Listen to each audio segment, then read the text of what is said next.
시청자 여러분 안녕하십니까. 마켓나우 일부의 김호수. 고은별입니다. 자, 이제 시장의 조건들이 갖춰지기 시작했습니다. 미국은 9월에 금리 인하 거의 기정사실화하는 이야기가 FOMC 회의에서 나왔고 어제는 또 일본이 금리를 반대로 인상했습니다. 자, 이러다 보니까 7월 한 달 동안 우리 시장 굉장히 힘들었고 미국도 그렇고 우리 시장도 조정이 나왔었는데 8월의 첫 거래일에 좀 기대를 해볼 만한 상황이 펼쳐지고 있습니다. 자, 어제 일단은 일본이 금리 인상을 단행했죠. 이러면서 원달러 환율이 조금 안정되고 있습니다. 이러면서 외국인들의 수급이 좀 들어올 수 있는 조건이 갖춰지게 됐고요. 간밤에 FOMC 회의에서 9월 금리 인하할 것이다.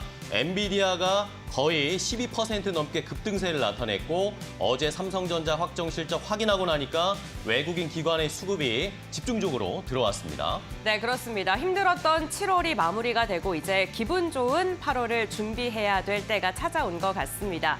시장이 실화하는 불확실성이 해소되는 분위기가 곳곳에서 감지되고 있습니다. 국내에서도 삼성전자가 컨퍼런스 콜을 통해서 HBM3E에 대한 출하에 대한 가능성을 직접적으로 언급을 했습니다. 네. 이러면서 시장의 좀 분위기가 점점 더 살아나고 있는 것으로 보이는데 우리는 어떠한 전략을 세워야 될까요? 오늘도 2시간 동안 알아보겠습니다. 자, 8월의 첫 거래일입니다. 오늘 또 저희가 준비한 내용들 먼저 이슈레이더를 통해서 업종이나 종목들 확인해 볼 텐데요. 자, 일단은 말씀드렸듯이 시장의 분위기가 바뀌고 있습니다. 삼성전자 어제 급등했고요. 오늘은 또 미국 시장에서 엔비디아가 급등했습니다. 과연 반도체주 투자 어떻게 해야 할지 빠르게 전략 세워보도록 하겠고요. 자, 그리고 역시 믿을 건 실적입니다. 실적이 뒷받침될 수 있는 업종, 음식료 업종에 대한 투자법도 알려드리겠습니다. 네, 시장이 크게 흔들리면서 낙폭 과대 종목이 속속들이 생기고 있습니다. 수남의 장세 속에 어떻게 상승을 할지, 앞으로 어떤 투자 포인트를 잡아야 될지 이야기 나눠보겠고요. 금리 인하에 대한 가능성 지속적으로 나오고 있는데 지금 더 커진 상황이죠. 우리의 현명한 투자 전략 세워보도록 하겠습니다. 마지막으로 이코노미톡에서는 숭실대학교 금융경제학과 신동준 교수와 함께 FOMC 회의 결과 파월 의장의 이야기 그리고 일본 쪽에서의 금리 인상 이것을 어떻게 우리가 받아들여야 되고 이 통화 정책과 관련해서 시장에 변곡점이 나타나게 될지 여기에서 우리는 어떤 투자해야 할지 자세하게 알려드리도록 하겠습니다. 네, 그럼 8월 첫 거래일도 힘차게 출발하는 마켓나우 일부 지금 시작하겠습니다.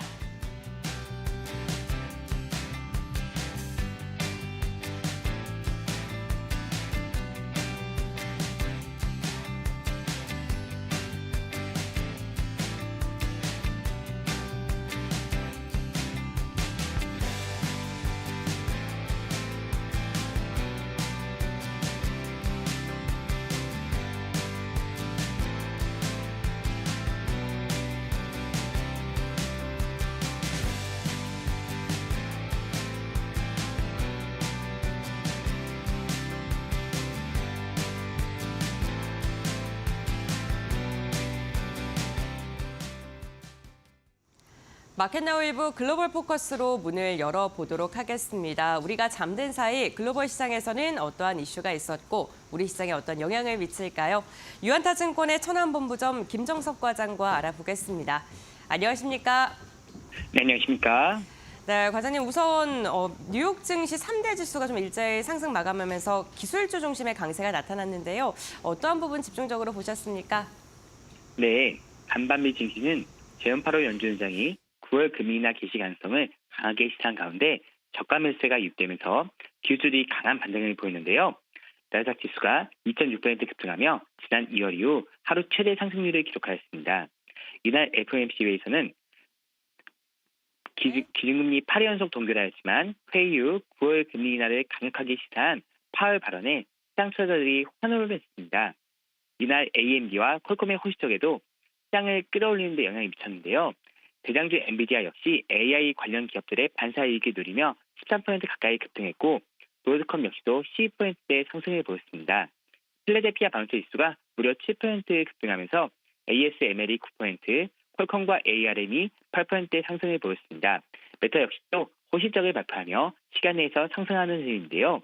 그리고 전일 일본이 단기 정책 금리를 0.25% 인상하며 지난 3월 마이너스 금리를 해지하고 4개월 만에 재차 금리를 올렸습니다. 발표 직후 엔달러 환율이 151엔까지 밀렸다가 재차 상승하는 모습을 보이기도 했는데요. 반도체주의 강세 속에 니케이가 1.5% 상승하며 아시아 증시의 상승을 이끄는 흐름으로 최근 동조화돼서 움직이는 글로벌 증시의 움직임 또한 같이 살펴봐 주시면 좋을 것 같습니다. 네, 그렇군요. 파월 의장의 금리 인하에 대한 발언 속에 마이크로소프트의 AI 투자까지 기술주들의 상승 오늘 좀 기대가 되는데 우리 시장 어떻게 출발할까요? 네, 금일 국내증시는 미국 대형 반도체주의 급등 영향 속에 8월 첫날 기분 좋은 상승 시작을 예상하고 있습니다. 지난 7월 증시는 많은 아쉬움이 남는 한 달이었는데요. 월초 2,800선을 넘어 3,000선까지도 내다봤던 증시 전망이 갑작스러운 미국의 대선 변화와 빅테크의 급락 영향 속에 오를 때는 같이 못 오르고 빠질 때만 동조화돼서 하락한 부분이 상당히 야속하기도 했던 부분입니다. 그나마 다행스러운 부분은 국내 시장 대장주로 자리 잡고 있는 반도체 섹터가 부활의 움직임을 보이고 있는 점인데요. 미국 정부가 다음 달 대중 반도체 장비 수출 규제를 강화할 예정이지만 한국과 일본은 예외로 할 수 있다는 소식에 반등의 기회가 돌아왔습니다. 또한 삼성전자의 외국인 매수세가 집중되고 있고 엔비디아의 5세대 HBM3 납품이 기대되고 있는 상황인데요. 하지만 대장주가 시장을 지탱하는 가운데 전체적으로 모든 섹터의 온기가 더해지는 분위기보다는 업종별 수단매를 더욱더 가속화시키는 흐름이 나타나고 있습니다. 그동안 강한 흐름을 보여주던 방산주와 바이오주가 급락하였고 2차전지마저도 재차 하락하며 쏠림 현상이 지속되는 모습이기 때문에 이러한 부분 고려하셔서 빠르게 반등하는 변동성장에 대응하시는 전략이 유효할 것으로 보고 있습니다. 네, 알겠습니다. 과장님, 오늘 말씀 여기까지 듣겠습니다. 고맙습니다. 네, 감사합니다. 네, 제롬 파월 연준 의장의 발언에 시장이 일제히 환호하고 있습니다. 특히나 파월 의장은요, 미국 대선의 정치적인 것을 고려하지 않겠다라고 이야기하면서 금리 인하 가능성에 대한 기대감 커지고 있는 상황이고요. 오늘 국내 증시 기술주 중심의 상승이 좀 기대되는 상황입니다. 이 부분 참고하시면서 투자 포인트 세우시면 좋을 것 같습니다. 지금까지 글로벌 포커스였습니다.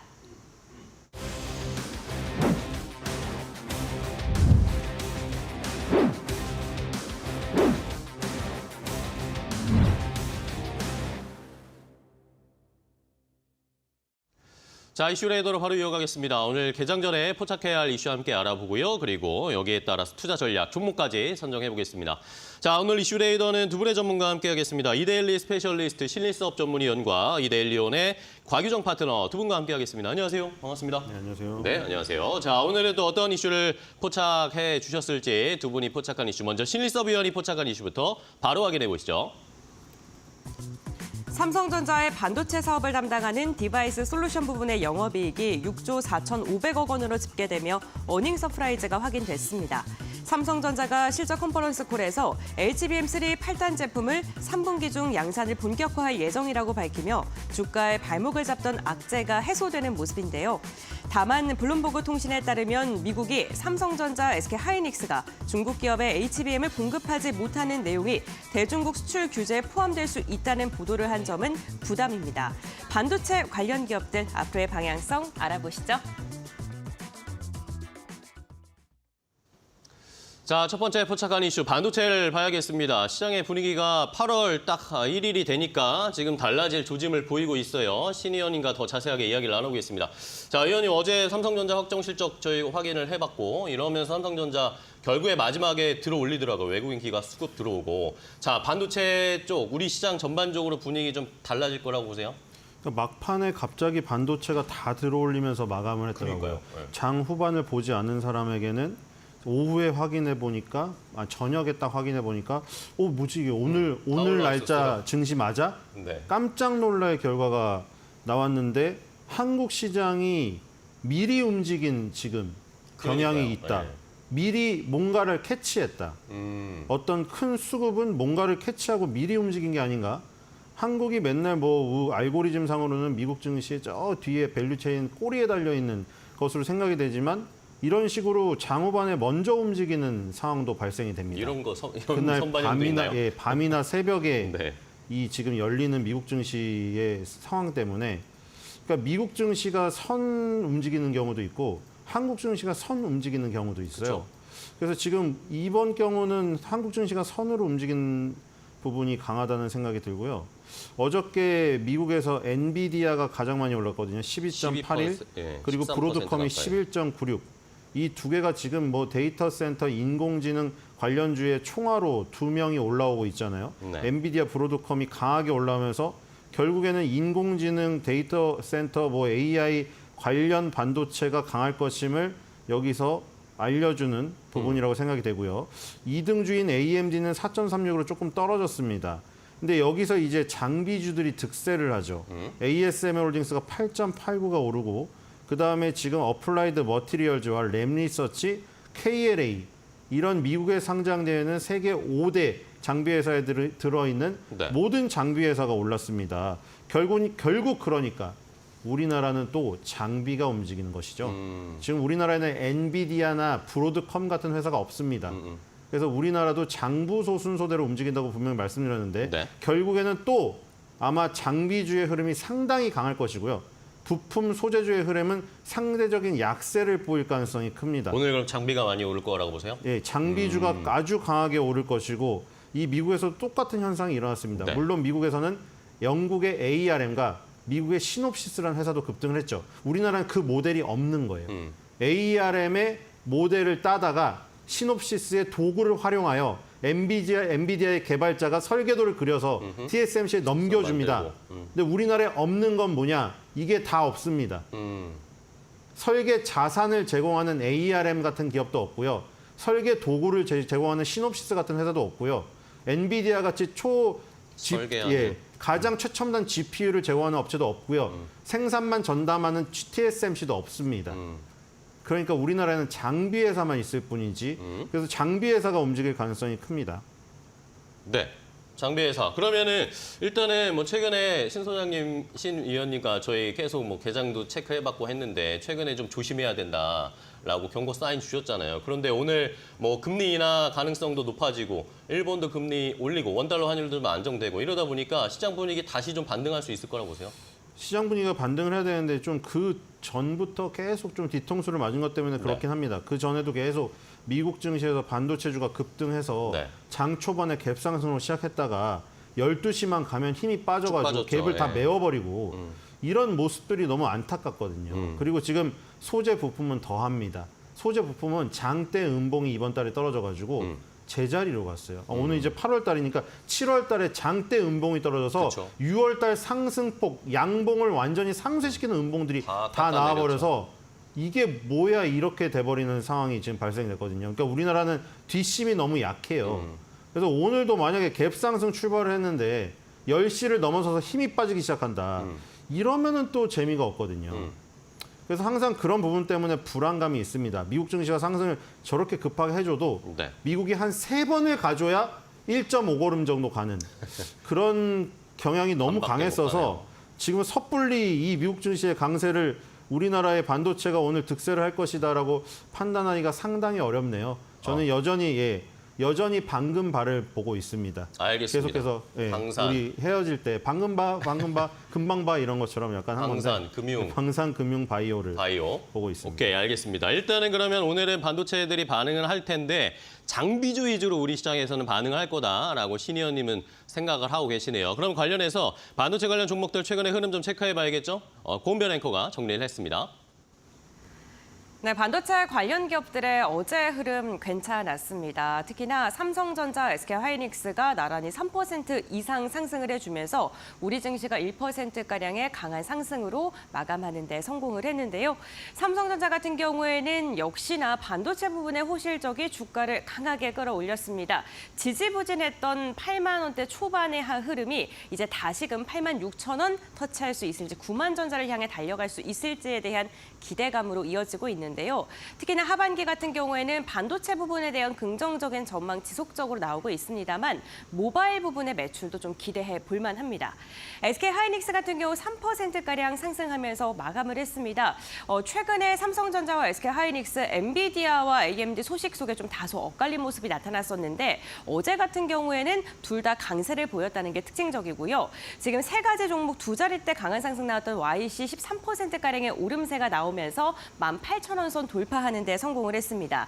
전후공정 장비를 좀 사업을 영위하고 있는 기업이고요. 인덱플렉스 같은 경우 패키징 관련 사업을 영위하고 있죠. 전일 8%가량의 오름세로 마감하는 데 성공했고 이오테크닉스도 7%가량의 강한 상승을 보이면서 마감하는 데 성공을 했습니다.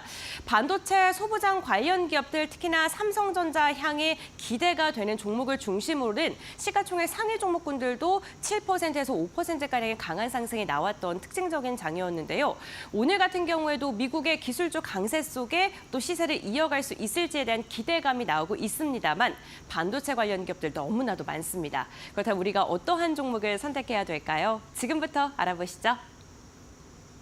자, 신현님은 어쨌든 반도체 안에서도 계속 장비 쪽 봐야 된다라고 예전부터 좀 강조를 해주셨어요. 일관되게 지금 밀고 계신데 그러면 오늘 시장에서는 어떤 종목 보실 거예요? 네, 이게 뭐 장비 쪽을 봐야죠. 지금 PSK 홀딩스입니다. PSK 홀딩스. 왜냐하면 네. 지금 장비가 시가총액으로만 봐도 아시겠죠. 시가총액이 장비주가 지금 엔비디아나 브로드컴을 빼고 제일 큽니다. 세계적인 5대 회사 중에 4위인 도쿄 일렉트론만 도쿄 증시에 상장되어 있고요. 네. 나머지 1, 2, 3, 5위는 전부 미국 증시에 상장되어 그렇죠. 있는데 지금 어플라이드 머티리얼즈, ASML 홀딩스, KLA, 램리서치 이거거든요. 이게 세계 5대 안에 드는 KLA가 5위고 도쿄 일렉트론이 4위예요. 나머지 1, 2, 3위가 아까 ASML 홀딩스, 어플라이드 머티리얼즈, 램리서치 각각 그 분야의 1등이거든요. 증착 분야 1등이 어플라이드 머티리얼즈고 노광 분야 1등이 ASML 홀딩스고 시각 분야 1등이 램리서치예요. 우리가 반도체 3대 공정이라고 하는 그 분야잖아요. 네. 그 장비 회사들이 시가총액이 제일 큽니다. 그러니까 결국에 시가총액 큰 대형주 위주로 움직이는 그 기본적인 알고리즘에 의해서도 상식적으로 네. 당연히 움직일 때 얘네들이 먼저 움직입니다. 지금 이 기업들이 전부 월봉에서 10개월 선까지 조정을 했거든요. 10개월 선에서 꼬리를 달고 지금 긴 꼬리를 달고 올라가는 추세입니다.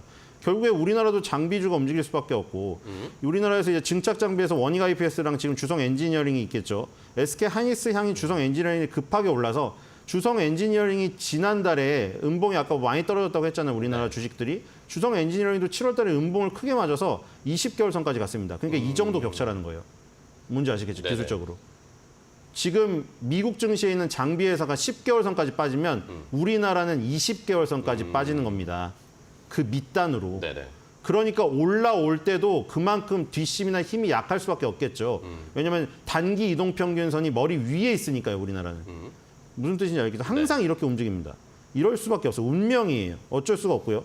그래서 지금 이 전공전 장비에서 증착 장비에 해당되는 주성 엔지니어링이나 원익 IPS 두 개를 뭐 삼성전자를 좋아하시는 분은 원익 IPS, SK하이닉스는 주성 엔지니어링 하시면 될 것 같고요. 그다음에 이제 이 레이저 어닐링에서 DIT라는 종목하고 이 이오테크닉스라는 종목을 보시면 되겠죠. 이것도 마찬가지네요. DIT랑 이오테크닉스 전부 10개월 선 깨서 20개월 선 가 있죠. 이 차이라는 겁니다, 바로. 그리고 이제 지금 말씀드리는 PSK 홀딩스랑 STI 이거는 리플로우 장비입니다. 이것도 마찬가지네요, 지금. PSK 홀딩스랑 STI가 깨고 20개월 선까지 내려갔고 PSK 홀딩스가 가장 유사합니다. 미국 장비 회사랑. 10개월 선에서 밑골이 달고 있거든요.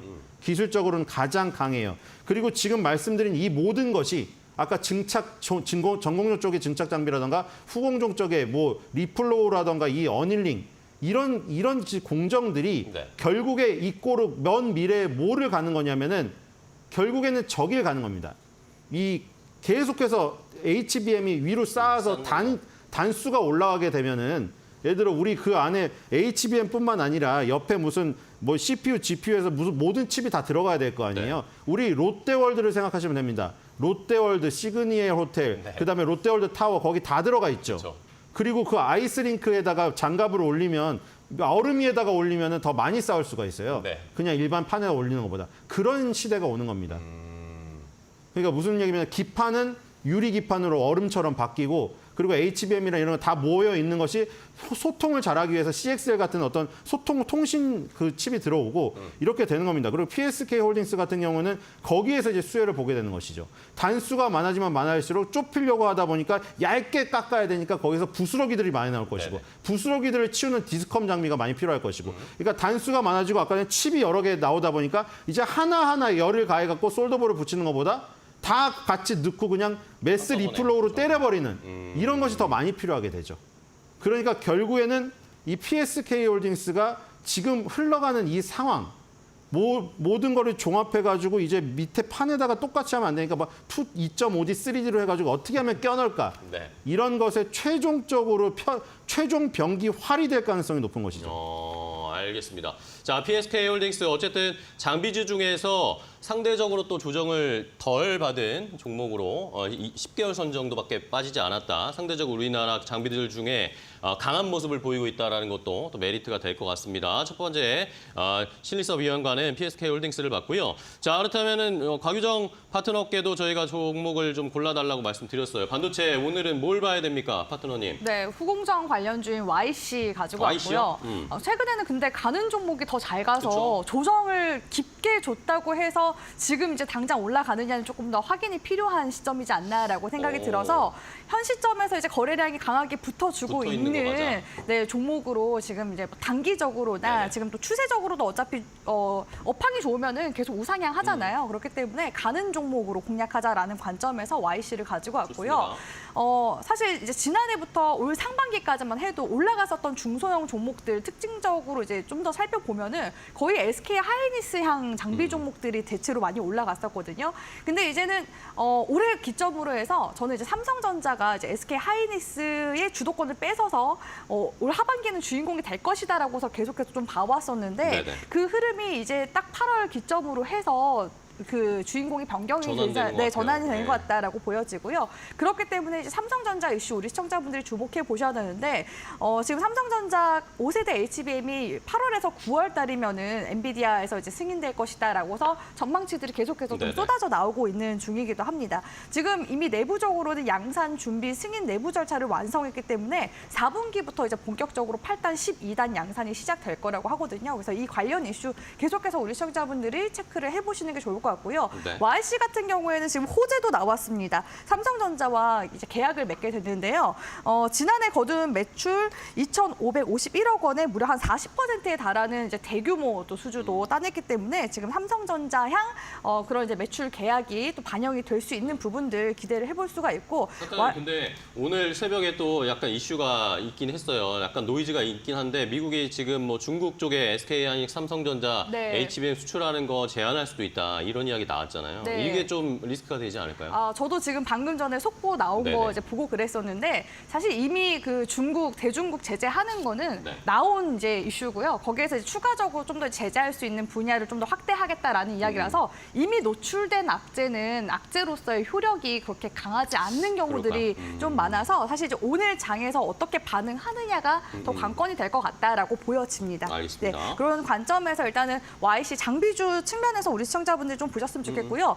이 고성능 HBM용 웨이퍼 테스트 제작 관련해서는 일본의 이제 어드반테스트와 거의 자웅을 다툰다고 볼 수가 있고요. 거의 두 기업이 유일하게 그 장비 쪽을 생산을 한다고 보시면 되겠습니다. 최근에도 일본 증시 같은 경우에도 반도체 장비주 상승세로 인해서 네, 계속해서 이제 신고가 움직임도 나오기도 했었잖아요. 그만큼 일본과 지금 어깨를 나란히 할 수 있는 정도의 기술력이 받쳐준다라는 측면에서 볼 수 있는 매력도는 있다고 보고 있고요. 네. 그 외에 이제 SK 하이닉스 디램 사업 부문에서도 YC 설비였었던 제품들 기준 설비들을 계속해서 쓰고 있는 중이기 때문에 사실상 삼성전자향 SK 하이닉스향 수혜를 같이 동반해서 볼 수 있는 종목이라고 보고 있습니다. 다만 지금 현재 주가가 올라오고 있는 시점이기 이번 주에 때문에 좀 올랐어요. 네, 오늘 또 장 상황도 한번 보셔야 되잖아요. 이 관련 이제 속보가 떴기 때문에 네네. 그런 관점에서 손절가 짧게 16,000원 구간대 흐름 지켜주는지 여부 보시면서 하단 대응해 나가시면 좋을 것 같고요. 상단으로 나아간다면은 지금 쌍봉 구간인 22,000원 구간대 추가적으로 돌파 여부 보시면서 추세적으로 계속해서 이어 나가시면 될 것 같습니다. 네, 알겠습니다. 자, 반도체 관련해서 장비주 두 가지를 소개해드렸어요. 추세 좀 계속 이어나가고 있는 종목 하나 YC를 드렸고 PSK홀딩스는 어쨌든 어느 정도 조정받고 다시 반등을 기대하는 종목으로 하나씩 알려드렸으니까 우리 시청자분들 성향, 취향에 맞게 한번 골라보시기 바랍니다. 첫 번째 이슈 함께 확인해봤고요. 자, 이번에는 곽유정 파트너가 포착한 이슈 어떤 내용일지 바로 또 확인해보겠습니다. 야외 활동이 늘어나는 휴가 시즌에 들어서자 음식료 업종의 주가가 줄줄이 하락세입니다. 증권가에서는 주요 원 부재료 가격 하락으로 이익 증가를 기대할 수 있기 때문에 비수기에도 실적 개선이 가능한 종목을 중심으로 투자 전략을 구성할 필요가 있다는 조언이 나오는데요. 7월에 쉬어가던 음식료 업종 조정을 매수의 기회로 삼아야 될까요? 지금부터 알아보시죠.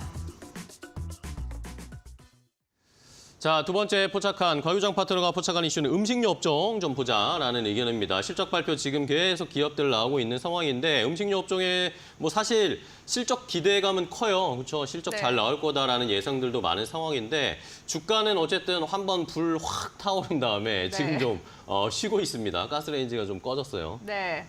다시 이제 불을 지필 때가 네. 오고 있지 않나라고 보고 있긴 한데요. 일단은 음식료 관련 종목들 볼 때 사실 올 상반기에는 테마성으로 간 종목들도 있었기 그쵸. 때문에 이제 2분기 기점으로 해서는 실적 관련해서 좀 옥석가리기를 하면서 가셔야 될 때가 되지 패턴이 않았나라고 좀 보고 바뀔 있어서 거다. 약간의 좀 패턴상의 변화는 이제부터는 좀 일어날 것 같다라고 보여집니다. 일단 대표적으로 최근에 음식료 관련 종목들 중에서 가공식품류가 굉장히 강하게 올라갔었고 네네. 사실 주류나 이제 음식료 쪽에서도 이제 음료 관련 종목들은 그렇게 크게 못 올라갔었던 가더라고요. 흐름이었거든요. 근데 그 이유가 곡물가 상승으로 인해서 이 곡물가 영향을 좀 받았다고 볼 수가 있을 것 같은데 지금 이제 하반기로 서서히 넘어올수록 곡물가가 지금 안정세로 접어든 상황이고 지금 행보로 가고 있는 중이기 때문에 곡물가 안정에 따른 또 원가율 개선에 대해서 좀 기대를 해볼 수 있는 부분이 지금이지 않나라고 보고 있습니다. 다만 최근에 기후 변화가 너무나 좀 심하게 네네. 변동이 있어서 우리나라 같은 경우에도 지금 뭐 장마나 스콜 이런 이제 이상기후 현상 겪고 있는데 작년에는 사실 이제 뭐 전 세계적으로 봤을 때 슈퍼 엘니뇨였었잖아요. 그래서 올 상반기까지 엘니뇨가 좀 지속되다가 이제 좀 지나가나 싶었는데 이제 하반기부터는 또 라니냐가 올 수 네. 있다라는 이야기가 나오고 있어서 그에 대한 부분이 사실 그 기후적인 그런 변동성에 대해서는 우리가 조금 가져가면서 이런 이제 업종 섹터를 봐야 되지 않나라고 이제 보여지고요. 다만 이렇게 이제 반영이 되는 부분들 있잖아요. 기후가 반영되는 부분에 있어서는 일단 하반기부터 해서 다시 이제 라니냐가 온다라고 했을 때 그런 이제 부분이 연말에서 이제 내년 상반기에 까지 이제 이어질 네네. 가능성이 높거든요. 그럼 그만큼의 변동했었던 그런 가격 부담감이 어디에 전가가 되냐면 내년 하반기로 전가가 됩니다. 그러니까 아직까지 텀이 또 1년 정도 생긴 거거든요. 그렇기 때문에 이 곡물가 관련해서 뭐 여러 가지 요소들도 많이 봐야 되겠지만 일단 지금 상태에서는 안정화 단계로 지금 접어들고 있는 그런 상황이다라고 이제 볼 수 있을 것 같고요. 지금 이제 음식료 섹터를 봤을 때 우리가 과거에는 계속해서 이제 필수 소비재 네. 그런 이제 성향이 강했었는데 올 상반기 보시면 아시겠지만 이제는 수출주로서 봐야 되지 않겠습니까? 근데 우리 내수 시장이 사실 너무 안 좋아요. 네네. 예, 그리고 소비도 지금 많이 좀 침체가 되어 있는 그런 상황이기 때문에 저출산 지금 문제도 심각하잖아요. 근데 지구의 인구수는 계속해서 증가하고 있기 때문에 내수에만 고여 있을 수는 없습니다. 그렇기 때문에 해외 쪽에 계속해서 매출 퍼포먼스를 내기 위해서 공장 증설도 하고 있는 지금 기업들이 많이 늘고 있는 상황이라고 볼 수가 있거든요. 지금 국내 음식료 시장 규모가 어느 정도냐라고 봤을 때 대략적으로 한 89조 원 정도 수준밖에 되지가 않는다고 합니다. 근데 글로벌 전체적으로 따졌을 때 음식료 시장 규모는 어느 정도냐면 9천조에 달하거든요. 네, 어마어마한 수준이기 때문에 우리가 먹고 사는 거에 대해서 의식주 중에서 가장 또 중요한 게 먹는 거 아니겠습니까? 이 먹는 게 그 히트 상품만 딱 잘 잡으면은 이게 해외 그런 소비자들의 입맛까지도 사로잡을 수 있다는 그런 부분들을 우리가 최근에 뭐 삼양식품, 불닭볶음면, 열풍 네. 통해서 확인을 했었던 부분이기 때문에 계속해서 우리 국내 기업들이 이렇게 글로벌 소비자들의 입맛 사로잡을 수 있는 히트 상품을 늘리는 게 지금 이제 관건이 되지 않을까라고 보고 있고요. 이전에 그 2010년도에서 15년도 상황과 지금의 또 상황은 다르잖아요. 그 전에는 중국에 대한 의존도가 높았지만 지금은 대미 수출이 계속해서 뭐 화장품뿐만 아니라 푸드 쪽도 계속 늘고 있는 상황이기 때문에 이제 미국을 넘어서 계속해서 서구권, 유럽, 동남아시아, 중동까지도 계속해서 좀 확장해 나가는 그런 이제 부분들 우리 시청자분들이 주목해 보시면서 그에 따른 공장 증설과 또 매출이 또 뒷받침되는 그런 종목들 2분기에 우리 시청자분들이 옥석 가리기를 잘해 나가시는 네. 게 가장 핵심적인 투자 포인트가 아닐까라고 보고 있습니다. 자, 그런 상황인데 그러다 보니까 금리 인하 이야기가 또 나오면서 오늘 시장 좀 바뀔 것 같기도 하고 뭐 최근에 바이오 잘 간 것처럼 네. 금리 인하 이런 기대감 쪽에 수급 외국이나 이런 쪽에 수급이 쏠리면 또 상대적으로 음식료는 한번 갔으니까 좀 소외되는 거 아닐까라는 네. 생각도 좀 드는데. 근데 이제 금리가 인하되면은 좋은 점이 뭐냐면 금리가 인상됐을 때는 사실 수혜를 볼 수 있는 게 수출 업종이 네네. 수혜를 많이 받는데 또 수입하는 그 기업들 입장에서는 금리 인하가 또 수혜를 볼 수 있는 부분이거든요. 사실 최근에 원자재 가격이 너무 비쌌기 때문에 수입을 해서 우리가 결국에 완성품을 만들어서 또 해외에 수출까지 하는 거잖아요. 네. 아까 말씀드렸던 그런 이제 원가 개선에 대한 효과가 금리 인하로 인해서 이 음식료 쪽은 오히려 좀 더 가격적인 경쟁력이 더 생기지 않을까라고 보고 있습니다. 알겠습니다. 자, 그렇다면 음식료 업종 관련된 종목들 흐름 좀 볼까요? 최근에 좀 쉬고 있는데 다시 좀 움직임이 실적 발표 앞두고 나오고 있어요. 고은별 앵커가 정리했으니까 함께 확인해 볼까요? 네, 최근 한 달간 쉬어가는 움직임이 나왔던 음식료 관련 기업들 어제 일부 종목을 중심으로는 반응이 나왔던 하루였습니다. 대표적으로 혜태 제과식품 같은 경우에는 9%가량의 강한 상승이 나왔고요. 빙그레도 5%가량의 오름세가 나왔습니다. 지금 음식료 관련 기업들 가운데 국내뿐만 아니라 전 세계 곳곳에서 기록적인 폭염이 지속되면서 빙과 아이스크림 사업을 영위하는 기업들의 실적 개선을 기대해 볼 만하다라는 긍정적인 코멘트가 이어지고 있는 상황인데요.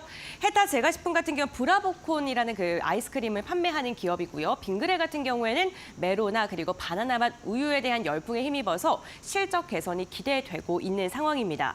오리온 같은 경우 식품주 대장주로서 좀 실적을 끌어가는 그리고 주가를 좀 주도하는 분위기가 나타났었는데 최근에 주가 하락세가 굉장히 눈에 띕니다. 지난 30일까지 8거래일 연속 하락하다가 9거래일 만에 고개를 드는 모습이 나타났고요. 어제 0.8%가량의 상승력이 나타났습니다. 농심 같은 경우에는 파리에서 지금 팝업 스토어를 운영 중이죠. 지금 자사의 라면 홍보에 열심인데 최근에 주가 흐름 보게 된다면 3거래일 연속 상승하고 있고 어제도 2.6%가량의 오름세가 확인이 됐습니다. 롯데칠성 같은 경우에 증권가에서 긍정적인 리포트 참 많이 나오고 있습니다. 음료는 물론이고 주류 이 두 마리 토끼를 모두 잡았다라는 코멘트가 이어지고 있는데 음식료 관련 기업들 이 가운데 우리 어떠한 종목 눈여겨봐야 될까요? 지금부터 알아보시죠. 자, 음식료 업종 종목 골라보겠습니다. 하규정 파트너와 이야기 나눌 텐데 그전에는 뭐 김밥, 뭐 김, 뭐 이러면서 뭐 해산물 이런 쪽으로 막 급등세가 나타나는 모습이었는데 말씀 아까 해주셨잖아요. 네. 패턴이 바뀔 겁니다. 결국에 실적 잘 나오는 거 골라야 될 텐데 네. 어떤 거 볼까요? 일단 2분기 호실적이 나온 롯데칠성 꼽아보고 롯데칠성? 싶은데요. 네. 분기 최고 매출 1조 원대를 기록을 했더라고요. 그렇기 때문에 이제 현 시점에서부터는 이제 그 곡물가 하락에 대한 이제 부분들까지도 좀 반영이 되기 시작하면은 네. 그래도 3분기 좀 더 이제 우호적인 환경이 계속해서 좀 기대가 되지 않을까라고 보고 있어서 롯데칠성을 가지고 와봤고요. 롯데칠성 하면은 이제 대표적인 이제 음료들이 굉장히 많습니다.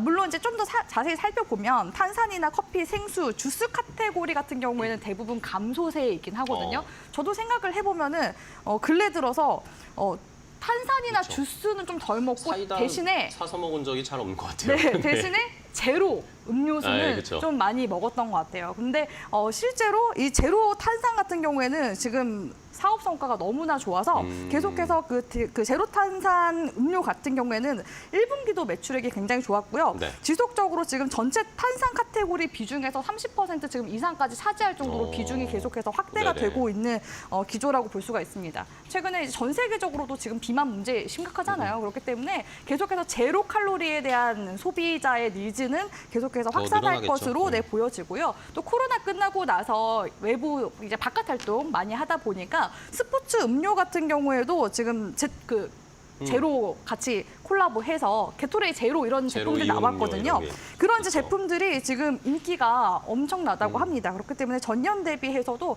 거의 한 6, 7% 정도 이제 늘어난 수치라고 하고요.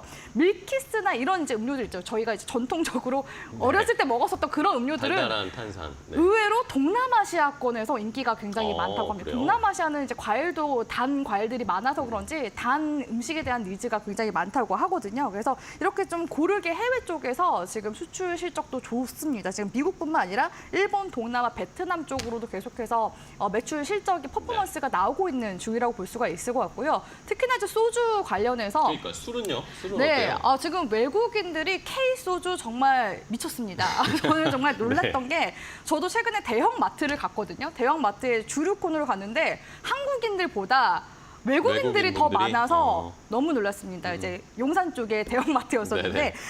그만큼 지금 K 소주에 대한 인기 그리고 K 맥주에 대한 인기도 지금 열렬히 지금 증가하고 있는 시점이기 때문에 사실 네. 근데 지금 소주에 대한 그런 소비량은 아직 일본이 더 많긴 하지만 지금 미국 쪽도 같이 함께 매출 퍼포먼스가 나고 있는 중이거든요. 그래서 이러한 K 푸드 인기에 힘입어서 음료 지금 수출도 잘 나고 있다는 점 주목해 보시길 바라겠고요. 현재 롯데칠성 같은 경우에는 6월달 상승세가 그 K 푸드 인기로 인해서 일시적인 상승세인가 하고서 네. 약간 좀 의심이 됐었는데 이번 호실적으로 완전히 좀 그 실적이 이제는 수출 쪽으로 간다라는 것을 좀 증명을 해낸 것 같습니다. 그래서 다시 올라오네요. 네, 지금 현재 다시 올라오고 있는 시점이기 때문에 이전 작년 전고점 구간 때까지는 그래도 회복세 계속해서 좀 볼 수 있지 않을까라고 보고 있어서 네. 롯데칠성 꼽아보도록 하겠습니다. 좋습니다. 자, 롯데칠성 하나 주셨고요. 자, 이번에는 실섭위원님도 음식료업종 하나 종목 주세요. 네, 삼양식품입니다. 삼양식품 볼까요, 여전히? 네, 내년 상반기에 밀양 2공장 가동하면 삼양식품의 면과 스낵 생산 능력이 38.2% 거의 40% 증가합니다. 네. 자, 그리고 삼양식품이 지금 그 홈페이지에도 박제를 해놨듯이 우지 사건에 대한 그런 트라우마를 아직도 갖고 있습니다. 네. 여기서 검찰에서 무죄를 받았는데 왜 이런 것 때문에 지금 우리가 시달리느냐. 이 여실히 지금 나타나는 이 어떤 팩트로 복수를 했습니다. 지금 주당 순이익이 이 올해 예상치가 3만 원대로 농심과 비슷하게 나오고 있는데 삼양식품은 18배의 PER을 받고 있고요.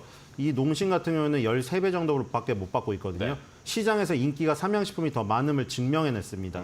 그리고 지금 이 시가총액에서도 3조대가 안 되는 농심에 비해서 지금 거의 4조에서 5조 사이를 지금 받고 있는 삼양식품. 시가총액도 커졌고 주당 순이익에 대비한 PER도 인기를 더 많이 얻고 있다. 삼양식품은 가장 정상적이고 가장 자기가 할 수 있는 방법으로 최고의 복수를 이뤄냈다. 이에 복수를 이뤄냈으니 해외로 쭉쭉 뻗어나갈 일만 남았습니다. 밀양 2공장이 수출 제품을 전담할 예정이기 때문에 이 캐파를 늘렸을 때 쏟아져 나오는 생산 능력 이게 아마 내년에 빛을 발할 겁니다.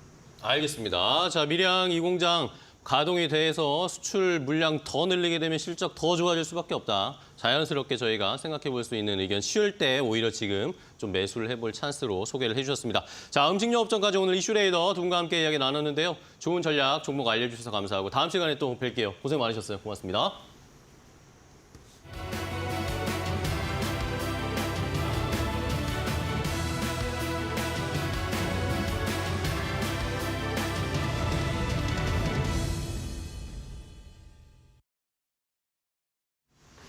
마켓 리포트 시간입니다. 오늘도 두 종목에 관한 리포트 함께 체크해 보도록 하겠습니다. 먼저 한국투자증권에서 대우건설에 관한 리포트를 내놨는데요. 제목에 미분양 주택의 해소 과정이 필요하다라고 이야기했고 투자 의견은 중립을 유지했습니다. 대우건설의 2분기 잠정 실적부터 좀 확인을 해보면 매출은 컨센서스를 상회했지만 영업이익에서 큰 미스가 났습니다. 2분기 실적 확인해 봤을 때 매출액이 2조 8,215억 원으로 컨센서스를 6.5%가량 상회했지만요. 영업이익이 1,048억 원에 그치면서 16% 시장 기대치를 하회했습니다. 이는 미분양 현장에서 미수금이 충당금으로 전입이 됐기 때문인데요. 즉 미분양, 아파트를 회사 돈을 지어서 건설을 했는데 분양이 미달되면서 이 공사 대금이 다 회수되지 못했습니다. 이를 미수금으로 잡아놨다가 어느 정도 시간이 흐르거나 결국 대금 지급을 받지 못할 현장이다라는 판단이 들면 충당금으로 전입을 하는데요. 이렇게 미수금이 충당금으로 전입이 되면서 영업이익의 악화에 영향을 줬고요. 해외 토목 현장에서도 싱가포르 등에서 원가가 추가로 반영되면서 영업이익이 악화됐습니다. 앞으로도 이 공사 현장에서 미수금이 충당금으로 전입되는지 등에 따라서 영업이익의 변동성이 확대될 가능성이 있기 때문에 아직까지는 좀 지켜보자라는 한국투자증권의 입장이고요. 목표 주가는 없이 투자 의견 중립을 유지했습니다. 이어서 다음 장 보도록 하겠습니다. 국내 건설사들의 매출 특징, 사업부별로 주택사업부에서 가장 많은 비중이 나온다는 겁니다. 올해 2분기 실적을 확인해봐도요. 총 2조 8천억 원대의 매출액 가운데서 1조 8천억 원, 절반 넘게가 주택 부문에서 나왔습니다. 하지만 이 주택 부문을 제외한다면 비주택 부문은 상당히 탄탄한 대우건설인데요. 플랜트 그리고 토목 부문에서 총 9개 프로젝트, 대금 규모로는 10조 원 규모의 프로젝트를 진행하고 있습니다. 또 이 같은 비주택 부문에서는 수익성과 수행 능력을 지속적으로 확인을 해주고 있는 게 대우건설입니다. 지금까지 보여줬던 마진만 봐도 알 수가 있는 부분인데 이 같은 플랜트 수주 쪽에서 잔고가 최근에는 신규 수주가 없으면서 4조 원대에 머무르고 있지만 2025년에는 체코 원전 등이 반영되면서 6조 원까지 수주가 증가할 거라는 이야기가 적혀 있었습니다. 그러면 역시나 중요한 건 주택 부문이 되겠습니다. 주택 부문은 미분양 주택의 추이를 확인해봐야 될 것 같은데요. 분기 말 기준의 미분양 주택 수를 보면 최근 기준으로 6,600세대에 육박하고 있습니다. 물론 1분기 대비해서는 소폭 줄었다고 볼 수도 있겠지만 지난해 대비해서는 크게 급증한 수치입니다. 올해 상반기에만 미분양 주택 수가 2,000세대가 증가했기 때문이죠. 한국투자증권에서는 이 같은 미분양 주택이 언제 어떻게 얼마나 해소되는지를 확인할 필요가 있다라고 결론 지었고요. 또 플랜트의 앞으로의 수주 여부도 확인하고 대응해도 늦지 않다고 보고 있습니다. 이어서 다음 리포트도 확인해 보시죠. 어제 실적이 나왔던 삼성전자입니다. 유진투자증권에서 리포트를 냈고요. 제목에 TSMC와의 시가총액 격차를 좁혀나갈 시간이다라고 달았습니다. 삼성전자 실적이 좋았습니다. 2분기 반도체에서만 6조 5천억 원 가까운 수익이 나왔고요. 전체 영업이익은 10조 원을 돌파했습니다. 분기 기준 영업이익이 10조 원을 돌파한 건 7개 분기 만에 처음 있는 일이었죠. 뿐만 아니라 2025년에는 영업이익이 60조 원대까지 성장할 것으로 전망했습니다. 2023년에는 6조 원대 불과했던 영업이익이 불과 2년 만에 10배 가까이 상승하게 되는 겁니다. 유진투자증권에서는 삼성전자가 그동안 섹터 루저였다라는 표현을 했는데요. 인텔과 함께 반도체 섹터에서 루저라는 불명예를 안고 있었지만 앞으로는 이를 만회해 나갈 일만 있다고 보고 있습니다. 목표 주가는 기존의 11만 원을 유지했습니다. 이어서 다음 장 보시죠. 삼성전자를 TSMC와 비교했을 때 대충 봐도 얼마나 저평가됐는지 알 수 있습니다. 영업이익 격차는 점점 붙어가고 있는데 시가총액 격차는 점점 벌어지고 있기 때문이죠. 먼저 영업이익부터 비교해보면 2024년 2분기 들어서 약 2조 원 차이로 영업이익을 따라잡았고요. 2025년부터는 완전히 따라잡고 어떠한 가능성으로는 능가할 수도 있을 걸로 보입니다. 그럼에도 불구하고 시가총액은 계속해서 차이가 나고 있는데요. 실적이 잘 나왔던 올해 1분기 그리고 2분기에는 오히려 이 격차가 더 벌어지고 있는 상황이어서 이제는 시총 격차를 좁힐 일만 남았다라고 기술하고 있는 이유입니다. 어제 있었던 컨퍼런스 콜에 대해서도 애널리스트로서 속이 뻥 뚫리는 느낌이었다라고 기술하고 있는데 HBM에 대해서 오랜만에 구체적이고 자신감 있는 설명이 나왔다고 이야기를 했습니다. 물론 엔비디아 퀄테스트에 관해서는 여전히 언급이 없었지만 삼성전자에 관한 시장의 의구심은 해소할 수 있는 충분한 설명이 됐다고 이야기하고 있고요. 앞으로 시장의 매크로적인 변동성이 확대되는 데 있어서도 삼성전자에게는 이것이 유리한 입지라고 보고 있습니다. 최근 AI 거품론이 등장하면서 빅테크로 몰렸던 수급이 출렁이고 있는 상황인데 그럴수록 대형주 선호 심리가 강해질 것이고 실적과 밸류에이션에 집중될 거라는 이야기죠. 또 미국 대선을 앞두고 정치 환경이 불확실한 가운데 페드에서는 또 금리 인하 카드를 만지작거리고 있기 때문에 이 같은 대외적인 불확실성이 오히려 삼성전자의 실적에 오롯이 집중할 수 있게 만들 거라는 분석이었습니다. 네, 삼성전자는 그동안의 주가 추이 한번 확인해 보겠습니다. 지난 1년간 삼성전자 주가가 많이 상승했습니다. 대폭 상승하면서 저점을 좀 지켜주는 흐름이었는데요. 특히 어제장 같은 경우에는 8만 원대 초반에 출발해서 3% 이상 급등하는 흐름이었죠.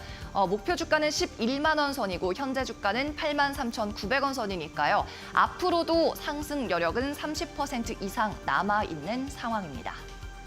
네, 지금까지 마켓레이더에서 전해드렸습니다.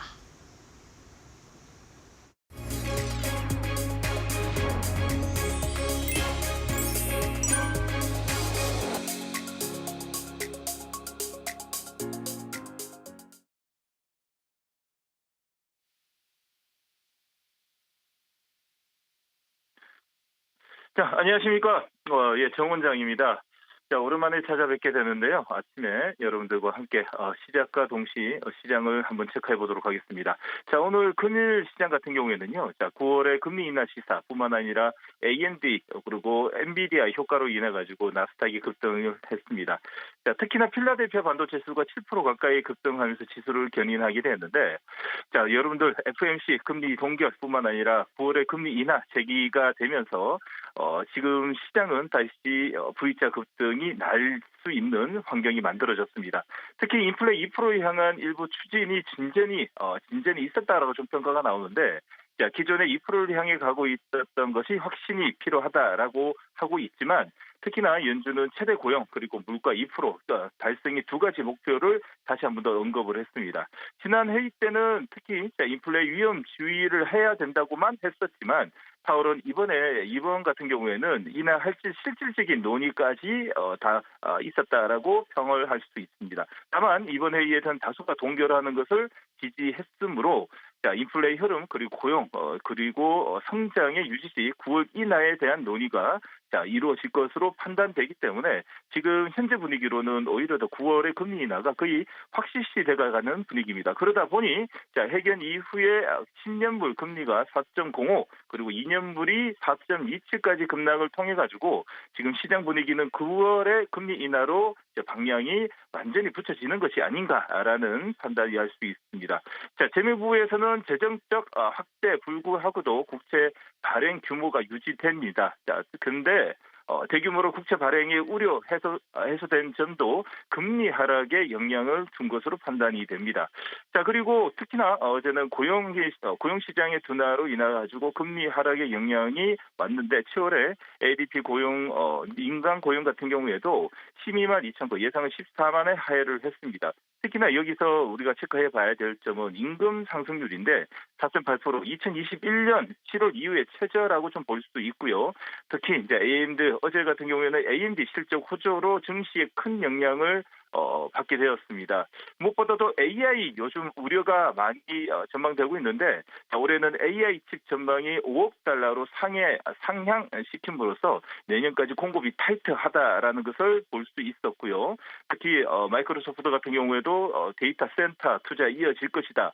특히나 여기에서 모건 스탠리 같은 경우에는 엔비디아의 AI 투자의 둔화 우려에는 너무 과도하다라는 평과 함께 고객사들의 초기 선점 경쟁력이 지금 과도하고 움직이고 있기 때문에 144달러의 비중을 탑픽으로 이야기했습니다. 저는 오늘 오늘 시장이 이런 분위기로 흘러간다면 여러분들 반도체 오늘 집중하셔야 되는데, 여러분들에게 오늘은 탑픽으로 DB 하이텍을 좀 이야기 드리고 싶습니다.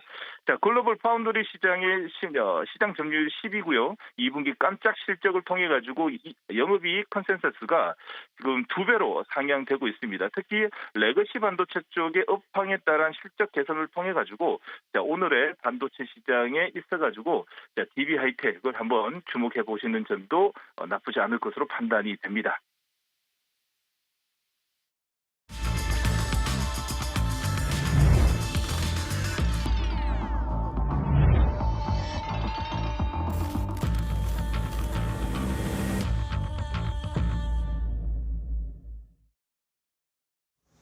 자, 마켓 스탠바이입니다. 이제 장 출발 10분 정도밖에 남지 않았습니다. 조금 전에 8시 50분 막 지나갔고요. 이제 오늘 시장 8월의 첫 거래일인데 긍정적인 좋은 이야기들이 여기저기서 좀 들려오면서 8월의 시장의 분위기는 조금 달라질 수 있을 거란 기대감이 커지고 있습니다. 간밤에 FOMC 회의 결과 제롬 파월 연준 의장이 9월에 금리 인하 가능하다. 단 조건들이 있지만 어쨌든 9월에 금리 인하 가능성이 굉장히 높아진 상황이고요. 자, 여기에다가 또 모건 스탠리에서는 엔비디아를 최고 선호주로 다시 한번 선정을 하면서 12% 넘게 급등세를 나타냈습니다. 그리고 어제 일본이 금리를 인상하면서 엔화 강세 현상이 나타났고 달러가 약세 움직임이 나타났죠. 이러면서 원달러 환율도 오늘 더 하락할지, 외국인들의 수급 여건이 더 개선될 수 있을지 시장에 관심이 모아지고 있습니다. 자, 오늘 장 출발 두 분의 전문가와 함께 장 준비해 보도록 하겠습니다. GC인포의 박수범 대표, 그리고 이데일리온 박정식 파트너, 그리고 고은별 앵커와도 함께하겠습니다. 안녕하세요. 반갑습니다. 안녕하세요. 네. 자, 오늘 두 분은 또 어떤 시장에 개장 전 탑3를 골라 오셨을지, 먼저 박수범 대표님, 오늘 시장 8월의 첫 거래일입니다. 어떤 걸 준비해야 될까요? 네, 뭐 첫 번째로 말씀드리고 싶은 건 최근에 뭐 엔터주들이 상당히 좀 많이 좀 조정을 받았습니다. 뭐 그런 부분들은 여러 가지 좀 하이브 쪽에서의 뭐 레이블 관련된 노이즈가 좀 발생하다 보니까 그 부분에서 음반 판매에 있어서 이제 노이즈가 좀 크게 발생했던 부분들이었죠. 이 부분들이 실적에 좀 반영이 되다 보니까 아무튼 이런 노이즈가 좀 벗어나서 이제는 좀 상승 추세로 전환되지 않겠냐라고 좀 바라보고 있는 부분들인데, 일단 스포티파이 쪽에서는 이제 상반기 K-팝의 해외 스트리밍 관련해서 탑3 이제 하이브 소속의 1위가 아일리시 선택되었고요. 2위가 뷰가 선택되었고 3위가 르세라핌입니다. 저도 뭐 르세라핌을 좋아하는 팬인데 아무튼 이렇게 해서 이제 1, 2, 3위가 지금 현재 하이브의 아티스트들이랑 부분이고, 그리고 하이브 쪽에서 이제 엔하이픈이라고 정규 2집을 정규 2집이 나왔는데 초동 판매량이 234만 장이었습니다. 자, 그전에는 보면 이제 187만 장이었는데 25% 정도 증가되었다는 부분들이죠. 이런 부분들을 통해서 빌보드 200에서 2위까지 좀 기록했다는 부분들. 이런 흐름들이 좀 나왔기 때문에 아무래도 지금 현재 엔터주들이 오늘은 좀 더 강세 흐름을 좀 가져갈 확률이 좀 높다라고 판단하고 있고요. 자, 두 번째로 볼 수 있는 건 이제 퍼스트 솔라 쪽인데, 자, 미국의 퍼스트 솔라가 2분기 실적이 매출액이 10억 달러가 나왔습니다. 뭐 25% 정도 성장했다라는 부분과 영업이익이 3.7억 달러 나오면서 121% 정도 증가되었다는 내용인데, 뭐 이렇게 된다면 그동안 어떻게 보면 이제 실리콘보다도 모듈 가격이, 태양광 모듈 가격이 하락폭이 너무나 컸던 부분들이었습니다. 그 부분에 있어서 많은 신명 매물이 나왔었고, 국내 관련된 태양광 관련주들의 움직임들이 너무나 안 좋았었는데, 뭐 이런 이제 미국 쪽에서의 퍼스트 솔라의 실적이 생각보다는 상당히 좀 긍정적으로 나왔기 때문에 오늘 같은 경우에는 그래도 관련 종목들의 움직임이 좋지 않겠냐. 뭐 그렇다면 이제 SK 이터닉스라든가 HD 현대 에너지 솔루션이라든가 HD 현대에너지 솔루션 같은 경우에도 원래 적자였는데 이번에 2분기에 흑자로 좀 돌아섰죠.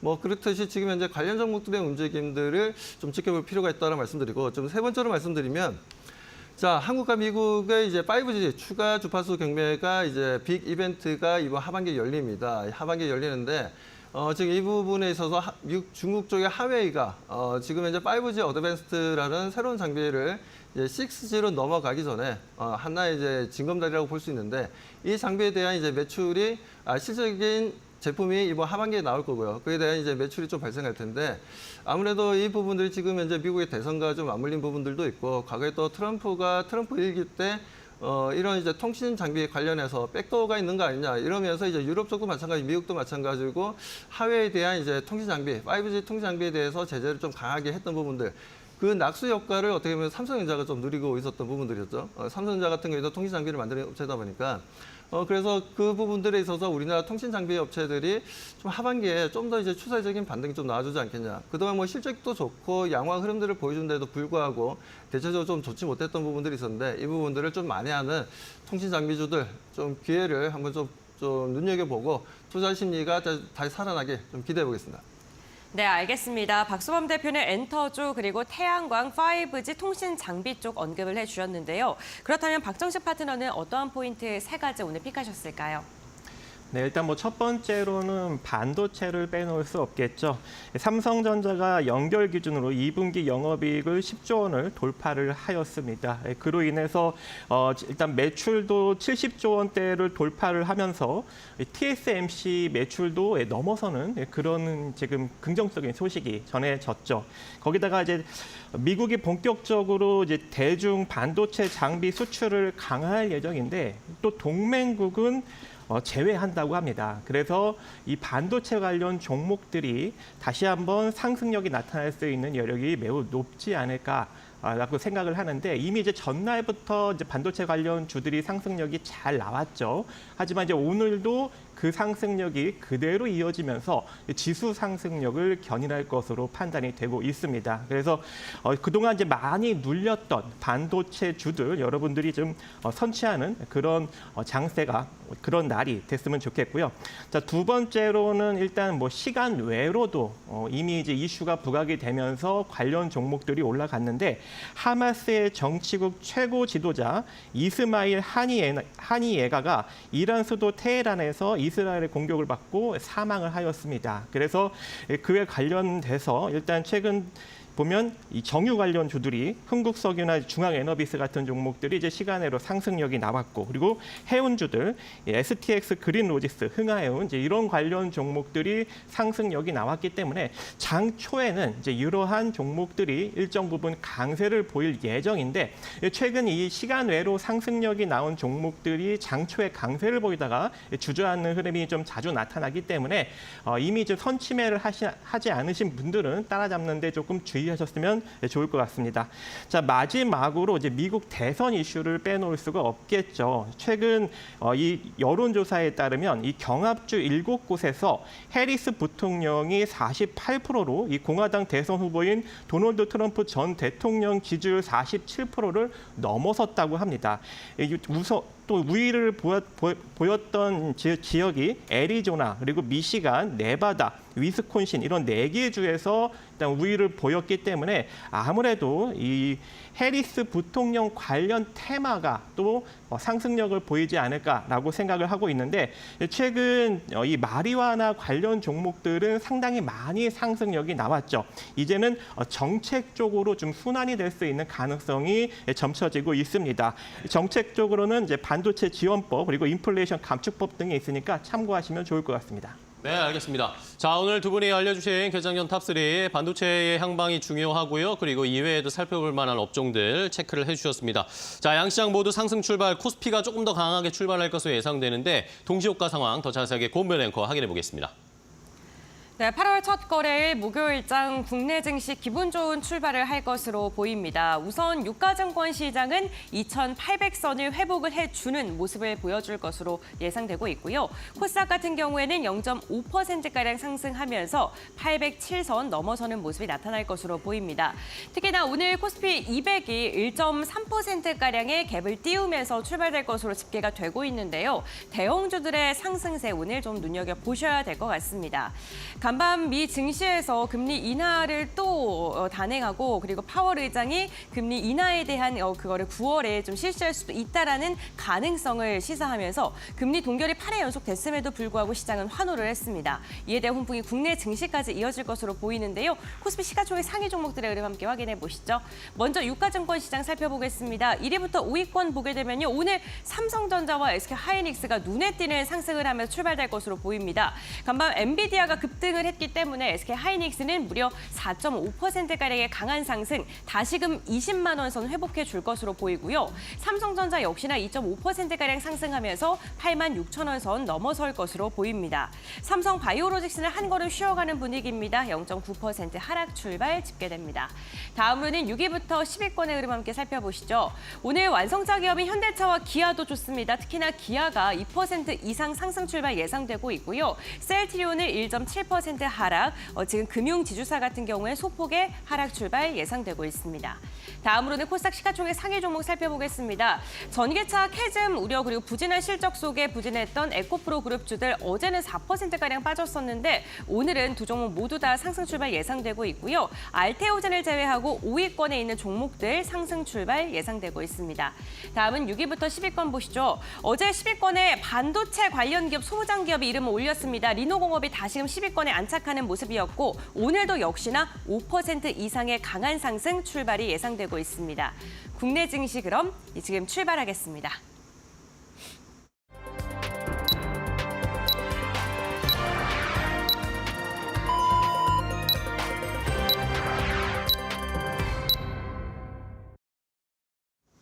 자, 2024년 8월 1일 8월의 첫 거래일이 시작이 됐습니다. 어제 장 막판에 삼성전자를 비롯한 대형주들의 수급이 들어오면서 반등으로 거래를 마치는 모습이었는데, 오늘 또 이제 원달러 환율 이외에도 뭐 여러 가지 요인들이 긍정적으로 작용을 하고 있습니다. 삼성전자, SK하이닉스의 주가 방향 많이 궁금해하실 것 같은데요. 삼성전자가 2% 넘게 상승 출발 오늘 스타트를 끊었습니다. SK하이닉스도 여기에 뒤처지지 않게 3% 넘게 강하게 반등세 나오면서 오랜만에 다시 20만 원 선을 SK하이닉스 탈환하는 모습입니다.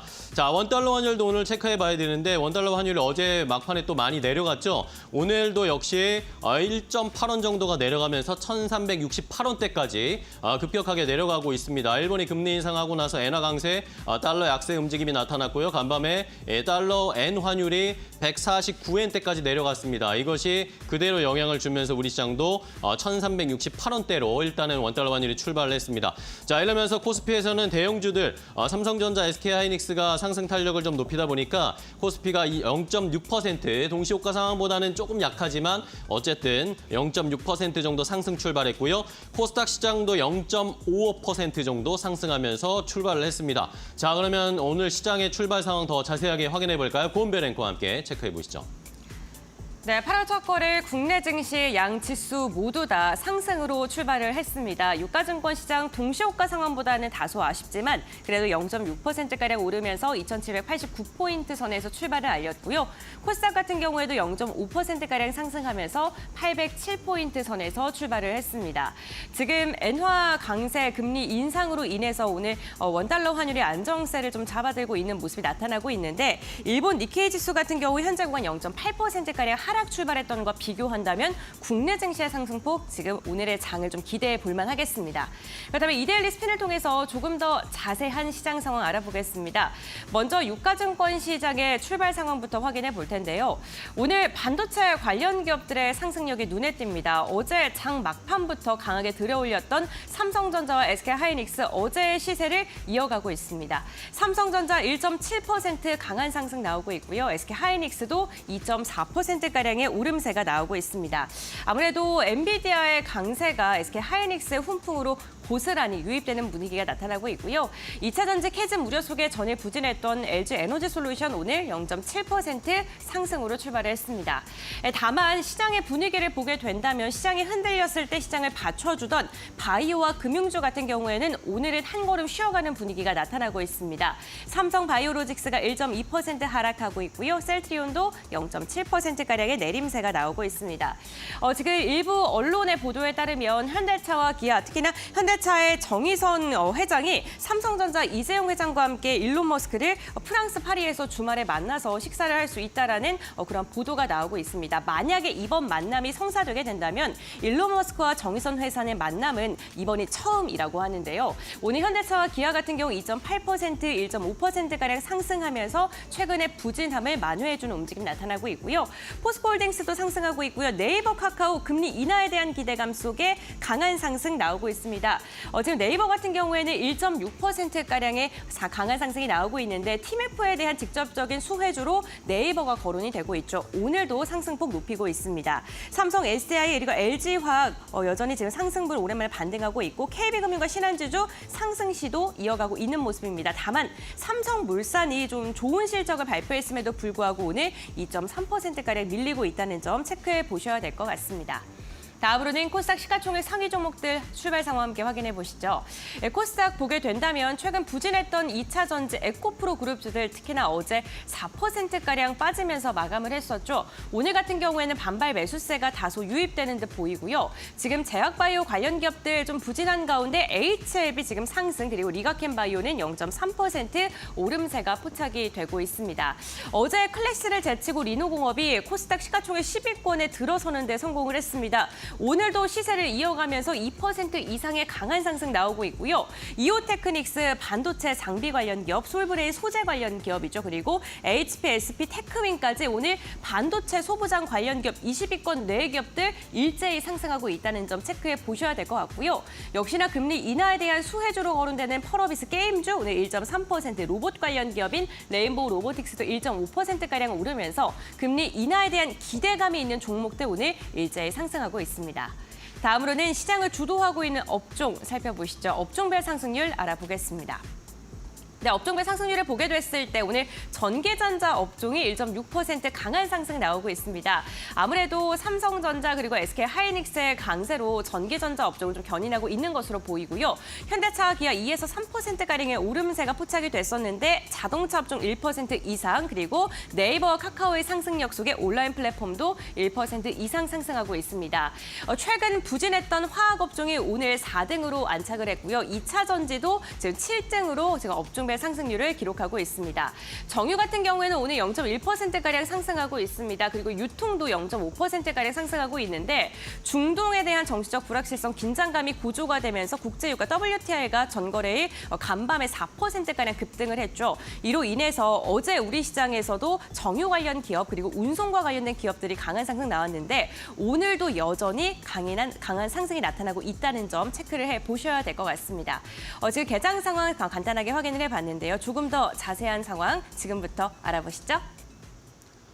자, 시장의 탄력이 오늘은 또 코스닥 쪽에 조금 더 강한 모습을 보이고 있네요. 코스닥은 상승 탄력 0.8%대까지 올렸고요. 코스피는 0.77% 상승 탄력 보여주고 있습니다. 수급상 좀 체크를 해보면 외국인이 코스피에서 매수하고 있습니다. 760억 원 정도 매수를 하는데 선물 시장에서는 아직 매수로 전환하지 않았기 때문에 계속 좀 체크를 해보셔야 되겠고요. 개인과 기관은 코스피에서 매도하고 있습니다. 반대로 코스닥 시장에서는 외국인이 매도하고 개인과 기관이 매수를 하면서 코스닥 쪽의 상승률 0.9%대까지 상승 탄력 조금 더 높아졌습니다.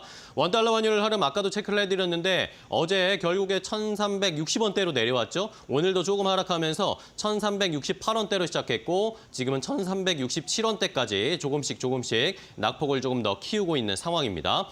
자, 그리고 조금 전에 속보로 7월 우리 국내 수출과 관련된 지표가 발표가 됐습니다. 7월 수출이 13.9% 증가한 575억 달러 정도 되는 수준이었습니다. 10개월 연속 플러스로 계속 좋은 수출의 실적을 보여주고 있고요.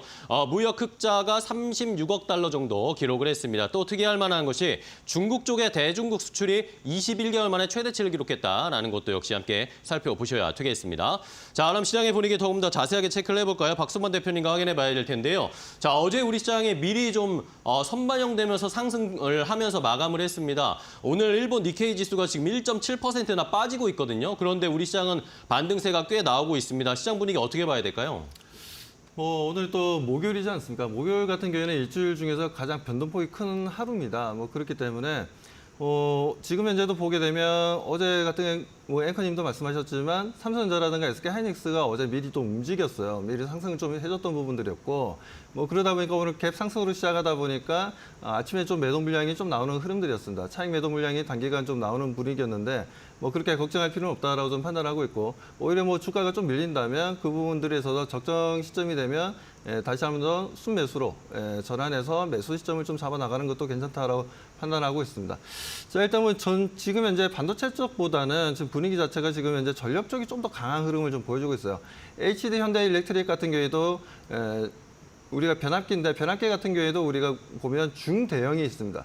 중대형 쪽 시장 같은 경우에는 HD 현대일렉트릭이 시장을 거의 잡고 있다라고 얘기할 수 있고 그리고 미국 쪽에도 이제 생산 공장이 좀 있다 보니까 일본에도 보게 되면 미국 쪽 수출 물량이 상당히 좀 많이 좀 늘어나고 있는 건 사실입니다. 거기에 비해서 지금 LS 일렉트릭 같은 경우에는 변압기를 만들긴 하지만 이제 중소형 변압기를 만들고 있어서 아무래도 저 중대형 같은 경우에는 마진율이 상당히 좀 높은 편인데 아무래도 좀 중소형 변압기다 보니까 물론 수출 물량이라든가 물량이 좀 계속해서 늘어나는 분위기이긴 합니다. 그리고 저 해외 쪽 생산 기지는 없어요. 국내에서 순수하게 만들어서 해외 쪽으로 이제 배를 띄워서 보내야 되는 부분인데 자 이런 부분에 있어서도 이제 중소형 변압기 같은 경우에는 물론 대형 쪽보다는 마진율이 좀 낮긴 하지만 그래도 꾸준하게 지금 현재 매출이 증가하고 있다는 부분들은 좀 긍정적으로 봐야 되지 않나라고 좀 판단하고 있고요. 그래서 HD 현대일렉트릭이라든가 LS 일렉트릭 같은 경우에도 지금 현재도 5% 지금 현재 6% 좀 상승 흐름을 좀 보여주고 있는데 이 분위기가 어디가 지금 현재 피크아웃이 나올지는 아직까지 예측하기는 좀 어렵다라고 좀 말씀을 좀 드리고 싶고요. 그리고 계속해서 말씀드리지만 제가 며칠 전에도 말씀드린 것처럼 AI 쪽보다는 우리가 일반적으로 이제 감으로 뉴스라든가 여러 가지를 갖다 접해봤을 때 AI 쪽이 아무래도 전 세계적으로 봤을 때 투자가 많이 이루어졌다라고 보시는 분들이 많으시겠지만 실질적으로는 전력 인프라 쪽이 미국도 마찬가지고 유럽 쪽도 마찬가지고 전력 인프라 쪽에 투자가 상당히 많이 좀 되었습니다. 거의 투자를 많이 받은 분야라 한다면 전력 인프라 쪽이었다는 거죠. 뭐 그런 관점에 있어서 지금 현재 뭐 관련 종목들의 움직임이 좀 강하죠. 가온전선도 올라오고 있고, 그리고 구리 가격 같은 경우에도 좀 간밤에 좀 올랐어요. 구리 가격의 움직임들도 상당히 좀 긍정적으로 좀 잘 움직여줬기 때문에, 또 구리 가격이 올랐다라는 거는 우리나라 이제 전선 관련된 기업들의 움직임도 좋겠지만, 뭐 일진전기라든가 재룡전기라든가 그리고 지금 현재 산일전기라든가 여러 가지 종목들이 좀 추세적인 움직임을 좀 보여주겠지만, 그만큼 또 구리 가격이 올라간다는 건 중국 경기가 이제는 거의 바닥을 잡은 게 아닌가. 그동안은 보게 되면 죄송합니다. 네. 그동안 좀 보게 되면 보게 되면 중국 시장이 좀 좋지가 못했습니다. 전체적인 매크로 그림도 좋지가 못했고, 선행 지표들의 움직임도 이걸 신뢰해야 될지 말아야 될지 알 수 없는 부분들인데, 일반적 펀드 매니저들 같은 경우에도 항상 얘기하는 게, 구리 가격의 움직임을 보고 실질적으로 중국 경기가 좋아지고 있구나, 나빠지고 있구나를 좀 확인하는 부분들이 있습니다. 그렇기 때문에 뭐 중국에서 발표되는, 이제 정부에서 발표되는 지표들을 신뢰하지 못하는 부분들이 있죠, 옛날부터. 뭐 아무튼 그런 부분들이 있는데, 일단 뭐 구리 가격이 뭐 CME 시장이든 LME 시장에서도 쿠퍼 가격이 계속 올라가고 있다는 부분들은 일단 좀 긍정적으로 봐야 되지 않나라고 말씀드리고 싶습니다. 네, 알겠습니다. 자, 시장의 분위기 일단은 반도체 쪽에 집중이 되고 있는 상황이고, 그동안 많이 올라왔던 제약바이오, 삼성바이오로직스, 셀트리온 같은 종목들에서 조정받고 있고, 그동안 또 잘 갔던 금융주, 밸류업 프로그램에 수혜를 받을 수 있는 종목들도 오늘은 좀 쉬어갑니다. 자, 그렇다면 박정식 파트너와도 시장 분위기 체크해 볼게요. 어디에 집중하고 계세요? 아무래도 지금 오늘은 좀 강세를 보이고 있는 섹터가 반도체 또는 이제 전력기기 쪽 이렇게 나타나고 있는데, 아무래도 이제 전력기기 쪽은 그동안 이제 좀 약세를 많이 이제 보이지 않았습니까? 어느 정도 올라갔다가. 그래서 아무래도 좀 기술적 반등력이 시장 반등력과 함께 나오고 있는 것으로 보여집니다. 그래서 전력기기 쪽은 일단 뭐 단기적으로 접근을 하시는 것이 좀 유리하지 않을까. 근데 물론 이제 실적은 하반기까지 이제 긍정적으로 이어진다는 그런 전망이 나타나고 있기 때문에 좀 느긋하게 한번 보시는 전략도 괜찮을 것 같고요. 그리고 지금 반도체 종목들이 이제 전반적으로 상승력이 나타나고 있는데, 아무래도 오늘 좀 시장 수급이 생각보다 좀 약합니다. 거기다가 이 기관의 차익 매물도 좀 나오고 있는 상황이어서 이 지수가 우리가 이제 생각한 거와 마찬가지로 막 쭉쭉쭉 올라가는 거는 조금 이제 제한적이지 않을까, 그렇게 생각을 하고 있습니다. 그래서 현재 지금 지수 흐름을 보면은 오늘 한 2,800선 정도를 우리 코스피가 좀 위협을 할 줄 알았거든요. 근데 현재 지금 시초 지금 흐름을 보니 2,786선 정도에서 움직이고 있어요. 그렇다라는 것은 2,800선 정도의 어느 정도 저항을 부딪히면서 약간 이제 수렴형 패턴으로 흘러갈 가능성이 좀 있어 보입니다. 그렇기 때문에 아무래도 한동안은 조금 이제 테마적인 움직임이 더 지속될 수 있는 그런 여력이 있지 않을까, 그렇게 생각을 하고 있고요. 근데 이제 오늘 좀 긍정적인 것은 이제 그동안 조금 약세를 보였던 이제 자동차 업종, 운수 장비 쪽에 좀 수급이 좀 들어오고 있는 점, 그리고 최근에 좀 조정을 받았던 이 반도체 관련 종목에 수급이 들어오고 있다는 점, 그리고 그동안 최근 좀 눌렸던 음식료 업종에 좀 수급이 들어오고 있다는 점입니다. 그래서 이러한 것들, 좀 이 순환 수급을 여러분들이 좀 인지를 하신 다음에 접근을 하신다면 좋은 결과를 만들어갈 수 있지 않을까 생각하고 있습니다. 네, 알겠습니다. 자, 반도체 쪽에 상승이 오늘 뭐 생각보다 그렇게 강하지는 않은 상황. 어쨌든 상승은 하고는 있는데 우리가 예상했던 것보다 조금 약한 모습이고, 상대적으로 다른 업종으로 수급이 좀 돌고 있습니다. 자, 그렇다면 시장에서는 어떤 업종과 종목을 또 관심을 많이 받고 있는지, 투자자들이 지금 집중하고 있는 업종과 종목에 대한 이야기 곰별 앵커 더 자세하게 확인해 보겠습니다. 네, 국내 증시 개장한 지 14분여가 흐른 상황입니다. 투자자들의 검색 빈도가 높은 섹터 싱크풀을 통해 알아보겠습니다.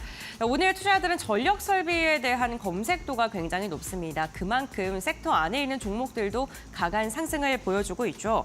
우선 글로벌적으로 반도체 관련된 수요가 늘어나게 되고 AI 데이터 센터가 늘어나게 된다면 전력 설비에 대한 지금 수주 확대는 이어질 것이라는 긍정적인 전망이 나왔었습니다. 여기에 산업부가 이달 5일과 9일 사이에 올해 최대 전력 수요가 예상된다라는 이야기가 나오면서 이로 인해 전력 설비 다시금 부각받고 있는 것으로 보이고요. 연동돼서 폭염과 관련된 검색도 많은 것으로 나타나고 있습니다. 여전히 반도체에 대한 기대감 뜨겁습니다. 엔비디아가 하루 만에 13%가량의 급등세를 보이면서 이로 인해 오늘 반도체 관련 기업들의 훈풍 이어지고 있는 상황입니다. 2차 전지 관련 기업들도 반등하고 있는 모습이 나타나는데요. 테슬라가 4%가량 상승했고 리비안도 1% 이상 상승을 했습니다. 이에 대한 기대감 속에 2차 전지 일부 종목을 중심으로는 매수세가 유입되고 있습니다. 셀트리온 같은 경우에는 제약과의 2차 합병을 검토 중이다라는 소식이 어제부터 지금 지속적으로 들려오고 있고요. 주주 설문조사를 진행한다고 합니다. 그런데 셀트리온 그룹주들은 오늘 약세 흐름이 나타나고 있다는 점 체크해 보시면 좋을 것 같습니다. 그렇다면 시장을 주도하고 있는 종목은 어떤 게 있을까요? 이데일리 스핀을 통해서 알아보시죠. 먼저 상승률 상위 종목부터 살펴보겠습니다. 오늘 시장을 주도하고 있는 상승률 상위 종목을 보게 된다면 상위권에 전력 설비 전선과 관련된 테마가 대거 이름을 올리고 있습니다. 대원전선 그리고 지금 KBI 메탈과 같은 이 전기 관련된 기업들이 두 자릿대 강세를 보이고 있고요. 산일전기도 지금 10% 이상 상승하면서 상장 이후 변동성을 이어가고 있는 상황입니다. SH사 같은 경우에는 지금 TMF에 대한 검찰 압수수색이 들어갔다라는 소식이 전해지면서 다시금 반사 이익에 대한 기대감 14%가량의 오름세가 나오고 있고요.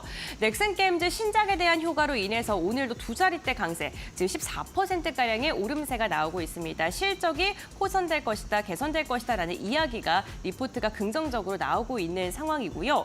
이와 함께 삼성공조 냉각기 관련 기업이 9%가량 상승하고 있다는 점, FST와 같은 반도체 관련 기업도 오늘 일부 종목을 중심으로는 강한 상승 나오고 있다는 점 체크해 보시면 좋을 것 같습니다. 다음으로는 거래량이 강하게 쏠리고 있는 종목들도 함께 살펴보시죠. 거래량 상위 종목들을 보게 된다면 역시나 오늘 전력 설비가 주도하고 있습니다. 대원전선이 가장 강한 거래량이 지금 쏠리고 있고 그에 발맞춰서 14%가량의 오름세가 나오고 있고요. 삼성전자가 지금 세 번째로 많은 거래량이 유입되고 있다는 점 체크해 보셔야 될 것 같습니다. 그리고 지금 중동에 지금 긴장감이 점점 더 고조가 되고 있는 상황이죠. 이로 인해서 오늘 해운주들도 거래량이 강합니다. 흥하해운 4%가량의 오름세 나오고 있고 석유 관련 기업의 흥구석유도 4% 이상 상승하고 있고 거래량 상위권에 이름을 올리고 있다는 점 체크해 보시면 좋을 것 같습니다. MD스테크 같은 경우는 자율주행 관련 기업인데요. 오늘 거래량 동반되면서 두 자릿대 강세 흐름이 이어지고 있는 상황입니다. 네, 이렇게 시장을 주도하고 있는 종목들까지 확인해 봤는데 그렇다면 전문가들은 어떠한 종목을 눈여겨보고 있을까요? 지금부터 알아보시죠. 자, 시장이 코스닥 쪽에 오히려 관심이 좀 많이 가고 있습니다. 코스피에서 여전히 외국인이 700억 원 정도 순매수하고 선물 시장에서는 오히려 매도가 더 늘어나면서 코스피 상승률이 좀 지지부진한 0.5%대에 걸쳐 있고요. 반면에 코스닥 시장에서는 상승하는 종목이 거의 1290개가 넘어가고 있습니다. 코스닥 쪽에 집중적으로 좀 상승 종목이 많이 나오면서 1.26% 지수가 올라가고 있습니다. 일본 니케이 지수는 지금 2% 넘게 낙폭이 더 깊어지고 있는 상황이어서 좀 대비가 되는 시장의 흐름이 나타나네요. 자, 그러면 올 시장에서 어떤 종목을 더 자세하게 살펴봐야 될지 박수범 대표님께 첫 번째 어떤 종목 좀 보세요? 네, 일단 뭐 지금 현재 보게 되면 그동안 좀 주도적으로 좀 움직이던 좀 업종의 종목들의 흐름들이 좀 오늘 같은 경우에는 좀 약세 흐름을 좀 보여주고 있습니다. 그동안 뭐 제약바이오에 대한 관심도 높았고 지금 미국 대선에 있어서의 해리스가 되든 트럼프가 되든 바이오시밀러 시장이 엄청나게 좀 커질 수 있다라는 기대감이 있었는데 하지만 오늘 같은 경우는 좀 쉬어가는 분위기인 것 같아요. 그래서 이제 삼성바이오로직스라든가 지금 현재 전체적으로 이제 제약바이오 쪽은 오늘 좀 쉬어가는 분위기다라고 좀 말씀 좀 드리고 싶고 그리고 지금 이제 식품 관련해서 이제 수출 물량이 계속해서 좀 늘어나고 있다는 부분들, 하반기에도 좀 긍정적이다라는 부분들에 있어서 최근에 제가 CJ 제일제당도 좀 말씀을 좀 드리곤 했었는데 오늘 같은 경우는 좀 쉬어가는 분위기. 쉬어도 괜찮습니다. 앞으로 상승 추세를 계속 이어나갈 거니까요. 아무튼 그동안 좀 올랐던 종목들은 좀 내려가고 있고 그동안 좀 하락 추세를 좀 보여주던 종목들은 다시 좀 올라오고 있는데 그중에서 좀 반도체 쪽 한다면 우리가 좀 관심을 가져야 될 게 유리기판이죠. 유리기판 같은 경우에는 이제 SK 쪽에서 내년부터 본격적인 양산이 들어가는데 그 부분에 있어서 인터포저에 대한 관심도 좀 높아지고 있습니다. 인터포저라는 게 뭐냐면 이제 칩과 그리고 그 기판과 를 연결해주는 인터포저 연결해 준 걸 인터포저라고 하는데 이 인터포저 같은 경우에도 최근에는 원래는 이제 실리콘을 이용해서 만들거든요. 그런데 최근에 이 부분에서 열 효율성이라든가 여러 가지 부분에서 이제 단점들을 좀 보완하기 위해서 인터포저를 오히려 지금 유리 기판으로 좀 만들어야 된다. 유리로 좀 만들어야 된다. 글래스는 만들어야 된다라는 얘기가 좀 나와주다 보니까 그래서 SKC 같은 경우 지금 이제 4.3% 좀 올라가고 있는데 그동안 주가 움직임이 좋지 못했습니다. 하지만 다시 한 번 더 상승 추세를 보여주는 것으로 봐서 전 고점이 20만 원이었는데 다시 한 번 더 20만 원까지 상승 추세를 좀 달릴 가능성이 좀 높다라고 판단하고 있고요. 그만큼 세계 최초로 내년 초부터 본격적인 양산에 들어가는 부분들이 이제부터는 좀 주가 상승에 대한 기대감을 좀 높일 수 있지 않나라고 판단하고 있습니다. 아무튼 그런 부분도 있고 지금 자동차 같은 경우에도 지금 완성차 업체들의 움직임이 좋습니다. 그동안 보면 이제 현대글로비스라든가 현대모비스와 관련된 종목들의 움직임이 좋았는데 그 이유는 아무래도 이제 수련 출자 고리를 끊어야 되는데 끊게 된다면 가장 큰 수혜주들이었죠. 근데 그들이 좀 쉬어가고 있고 오늘 같은 경우에는 현대차와 기아가 좀 상승 움직임을 보여주고 있다는 거 그만큼 지금 현재 뭐 전 세계적으로 작년에도 마찬가지지만 3위까지 했었죠. 전 세계적으로 이제 3위까지 했던 현대차.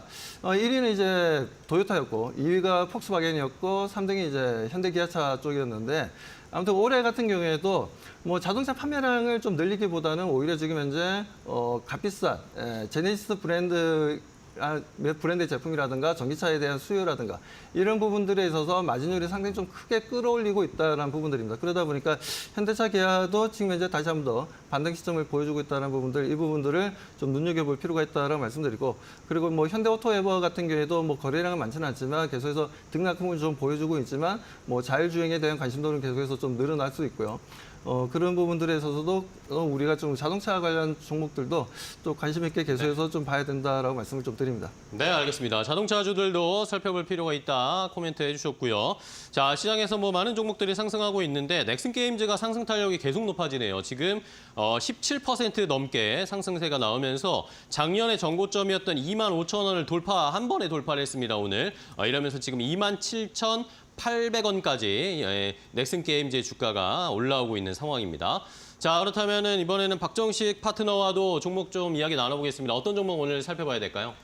네, 아까 이제 스핀 코너에서 보니까 MDX-테크가 조금 좋은 흐름을 보이고 있더라고요. 이제 MDX-테크 같은 경우에는 뭐 자율주행 테마도 엮여 있지만 이렇게 엔비디아 관련주로도 엮여 있습니다. 그래서 전일 미 증시에서 이제 엔비디아가 급등이 이제 나온 그런 상황이기 때문에 이 MDX-테크가 지금 동반 상승력이 나타나고 있는 상황인데 지금 조정을 쭉 받았다가 이제 천양봉이 나왔거든요. 그래서 여기서 좀 일정 부분 조정을 받으면 우리가 한번 매수로 접근해 볼 만할 것 같습니다. 그래서 만약에 좀 장중에 조정을 준다면 1,330원에서 1,310원 정도의 매수로 접근해서 한 1,500원 정도 자리까지 한번 단기적인 상승력을 바라볼 수 있을 것 같고 또 넥슨게임즈가 좀 상승력이 잘 나오지 않습니까? 넥슨게임즈와 좀 맞물려서 실적이 좀 긍정적으로 전망이 되는 게 바로 넷마블입니다. 그래서 넷마블도 최근 이 기관과 외인의 수급이 지속적으로 유입되고 있기 때문에 넷마블로 한번 여러분들이 후발주 상승력을 한번 노려보는 것도 괜찮지 않을까 그렇게 생각을 하고 있고요.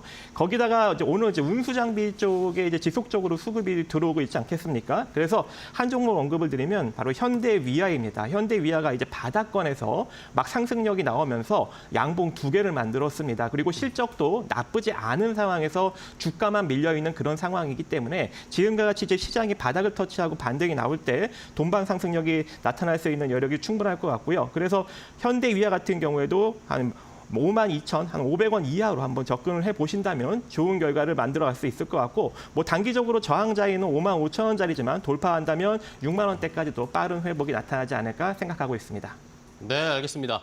자, 현대위아까지 확인을 해주셨어요. 자, 조금 전에 SK이노베이션의 실적 공시가 올라왔습니다. 자, 이체전지 관련 종목들 실적 너무 안 좋은 상황인데 SK이노베이션도 역시 좋지 않은 실적을 발표를 했습니다. 자, 2분기 영업 손실을 기록을 했습니다. 458억 원 영업 손실을 기록했다라는 공시가 조금 전에 올라왔습니다. 전분기 대비해서, 그러니까 1분기 대비해서 적자 전환을 한 것이고요. 전년 동기 대비, 작년 2분기 대비해서는 적자폭이 줄어들기는 했는데 했는데 자, 일단은 전반적으로 2차 전지 관련 종목들의 실적이 너무 안 좋습니다. SK이노베이션 지금 시장의 예상은 그래도 적자는 면할 수 있지 않을까라고 예상을 했는데 적자로 전환된 2분기 영업손실 458억 원을 기록했다라는 공시가 올라오면서 주가의 상황도 좋지가 않습니다. SK이노베이션 오늘도 하락 추세 이어가고 있는 상황, 지금 0.5% 가까이 낙폭을 기록을 하고 있습니다.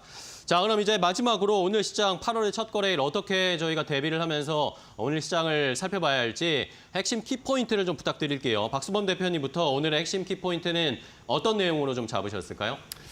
자, 일단 뭐 지금 이제 7월 달 같은 경우에 7월 초까지만 하더라도 분위기가 상당히 좋았죠. 상당히 좋았는데 저 같은 경우에도 실질적으로 뭐 패밀리 오피스 형태로 지금 자금 운영을 좀 하고는 있지만 지금 7월 초까지는 저도 상당히 좀 좋았습니다. 상당히 좀 좋은 수익을 좀 만들어냈는데 7월 3주, 4주차 들어서면서 조금 변동폭이 좀 시장이 커지고 그러면서 이제 실질적으로 좀 좋지 못한 부분들이 있었는데 아무튼 8월 달 같은 경우에는 그동안 좀 소외되었던 종목들, 그동안 좀 관심이 없었던 종목들, 좀 어느 정도 이제 밸런스를 맞추는 좀 흐름들이 좀 나와주지 않을까라고 좀 바라보고 있습니다. 그래서 그동안은 제가 보시다시피 대형주에 대해서 관심도를 좀 높였고, 그 부분에 대해서 많이 코멘트를 많이 했었는데, 이제 중소형주들 쪽으로도 우리가 좀 눈높이를 좀 낮춰서 좀 볼 필요가 있지 않나라고 좀 판단하고 있고요. 중소형주도 보게 되면 실적이 상당히 좀 긍정적으로 잘 나오고 있는데도 불구하고, 워낙 좀 코스닥에서 이제 절반 이상의 물량이 지금 데이 트레이딩 물량이다 보니까 좋은데도 불구하고 계속 내려가는 종목들이 너무 많았어요. 그래서 그런 이제 실적이 받쳐주는데도 불구하고 주가가 좀 많이 하락한 종목들, 그쪽 위주로 해서 우리가 좀 지켜본다면 단기간에 큰 수익도 기대해 볼 수 있다고 말씀드립니다. 네, 알겠습니다. 자, 실적 잘 나오는데 주가 못 가고 있는 중소형주들도 이제 한번 잘 살펴보고 골라보자 의견 주셨고요. 자, 이번에는 박정식 파트너님은 오늘 핵심 키포인트 뭘로 잡으셨을까요? 네, 일단 뭐 금리 인하 기대감에 따른 반발 매수세 유입으로 시장이 상승력이 나타나고 있지만 안타깝게도 강한 상승력은 우리가 좀 기대하기 어려울 것 같습니다. 그래서 한동안은 우리 코스피 기준으로 한 2,850선에서 내지는 2,700선 사이에 조금 이제 등락을 거듭하는 수렴형 패턴 흐름이 한 8월 중순까지 나타날 수 있는 여력이 존재할 것 같고요. 그렇기 때문에 8월 중순까지는 아무래도 이 이슈에 따른 개별주 장세 또는 테마 장세가 단기적으로 이어지면서 빠른 전환이 지속적으로 이어질 것으로 판단이 됩니다. 그래서 그 전까지는 여러분들이 좀 바톤을 좀 짧게 잡고 매매하시는 것이 유리하지 않을까 생각하고 있습니다. 네, 알겠습니다. 자, 두 분 다 뭐 중소형주나 짧게 좀 대응하는 전략 계속 유지하자라는 의견을 주셨어요. 오늘 또 좋은 전략 함께 개장 출발 상황 살펴봤는데요. 오늘도 좋은 코멘트 해주셔서 감사하고요. 다음 시간에 또 뵙도록 하겠습니다. 오늘 고생 많으셨어요. 고맙습니다.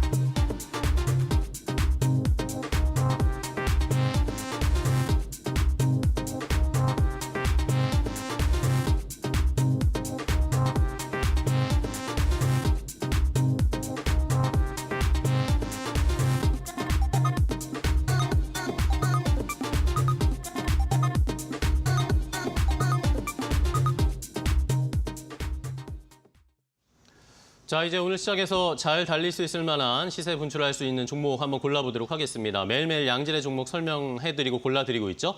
자, 오늘장 선발 종목 오늘은 SK증권 이천지점의 서영원 차장과 함께 종목 이야기 나눠보겠습니다. 안녕하세요, 차장님. 네, 안녕하세요. 네, 반갑습니다. 자, 오늘 시장에서 일단은 뭐 전반적으로 상승 추세 보이는 종목들 많은데 어떤 종목 살펴보고 계세요? 네, 오늘 뭐 시장에서는 소외받았던 종목들이 상승하는 반면 뭐 그동안에 좀 올라갔던 종목들은 좀 쉬어가는 모습인데 뭐 그 쉬어가는 상황 속에서도 좀 관심 볼 만한 HMM 좀 보고 있습니다. HMM이요. 오늘은 일단은 뭐 약간 쉬고 있는데 뭐 실적에 대한 기대감들도 있고 해운주에 대한 여러 가지 평가들 나오고 있습니다. 어떻게 보고 계세요?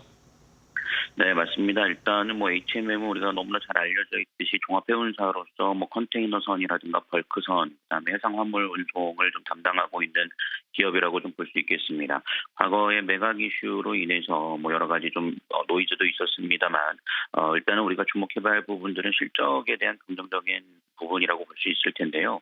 뭐 일단 여러 가지 뭐 중동발 이슈라든가 홍해 관련 이슈로 인해서 2분기 영업이익이 좀 급증할 것으로 좀 전망이 나오고 있고 실적에 대한 서프라이즈를 뭐 긍정적으로 좀 보고 있는 상황입니다. 네, 이러한 점들이 하반기에도 좀 반영이 될 것으로 예상을 하고 있고요. 뭐 해운업종 같은 경우에는 해상운임 지수가 상당히 강하게 좀 영향을 미치게 되는데 최근 해상운임 지수가 고점을 터치를 하고 조정은 나왔습니다만 하반기에 다시 한번 좀 반등할 가능성이 높다라는 전망들이 계속해서 나오고 있는 상황입니다. 진영 확정 리스크도 계속해서 부각이 되고 있는 상황이고요. 그렇기 때문에 그런 점들을 좀 감안해서 보신다라면 외국인 수급과 동조해서 눌림목 자리를 이용해서 공략해 볼 수 있는 자리는 나오지 않을까라고 생각하고 있습니다. 네, 알겠습니다. 자, 그렇다면 HMM 어쨌든 오늘은 조금 쉬어가고 있고 전반적으로 올해는 추세 만들어서 상승 탄력 계속 이어가고 있지는 못한데 가격 전략을 어떻게 잡으면 좋을까요, 그러면? 네, 우선은 뭐 지금 가격 충분히 좀 메리트가 있기 때문에 매수 가격으로 좀 잡아보실 수 있는 부분은 될 것으로 좀 판단을 하고 있고요. 다만 뭐 말씀해 주셨듯이 올해 뭐 추세 상승세가 이어지는 상황은 아닙니다. 박스권에 흘러가고 있는 상황이기 때문에 우선은 1차 목표가는 박스권 상단이 2,500원을 좀 잡고 대응을 해나가 보시고 추후 상승에 대한 부분들은 또 그때 가서 판단을 해보시는 게 좋을 것 같고요. 손절가는 16,000원 좀 잡아드리도록 하겠습니다. 네, 알겠습니다. 2만 원 조금 위에 목표가 한번 잡아보고 대응해 보도록 하겠습니다. 오늘 좋은 종목 소개해 주셔서 감사하고요. 다음 시간에 또 뵐게요. 고맙습니다. 네, 감사합니다. 네, 잘 들었습니다. 자, 이렇게 오늘장 선발 종목으로 HMM 해운주를 하나 골라드렸습니다. 오늘 오히려 좀 조정받을 때 매수해서 다시 실적 발표나 긍정적인 이야기들 나올 때 2만 원 넘게 좀 매도해보는 1차적인 전략 드렸으니까요. 오늘 시장에서 끝까지 잘 살펴보시기 바랍니다. 자, 지금까지 오늘장 선발 종목이었습니다.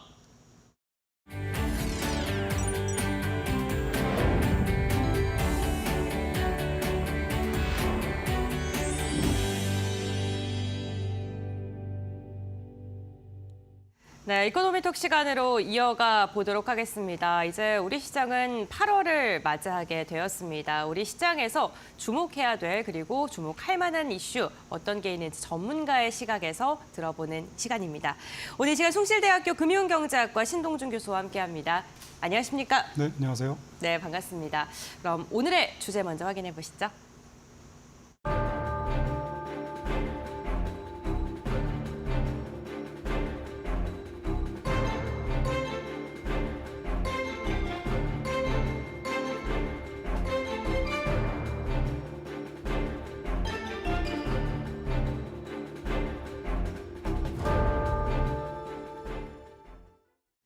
네, 정말 많은 투자자분들께서 어제 밤잠을 설치셨을 것 같습니다. 미국이 8회 연속 금리 동결을 선택을 했는데요. 사실 시장 예상치에 부합했던 결과였고요. 9월 인하에 대한 그 힌트가 나올지 모든 분들께서 제롬 파월 연준 의장의 발언에 좀 주목을 하셨을 것 같습니다.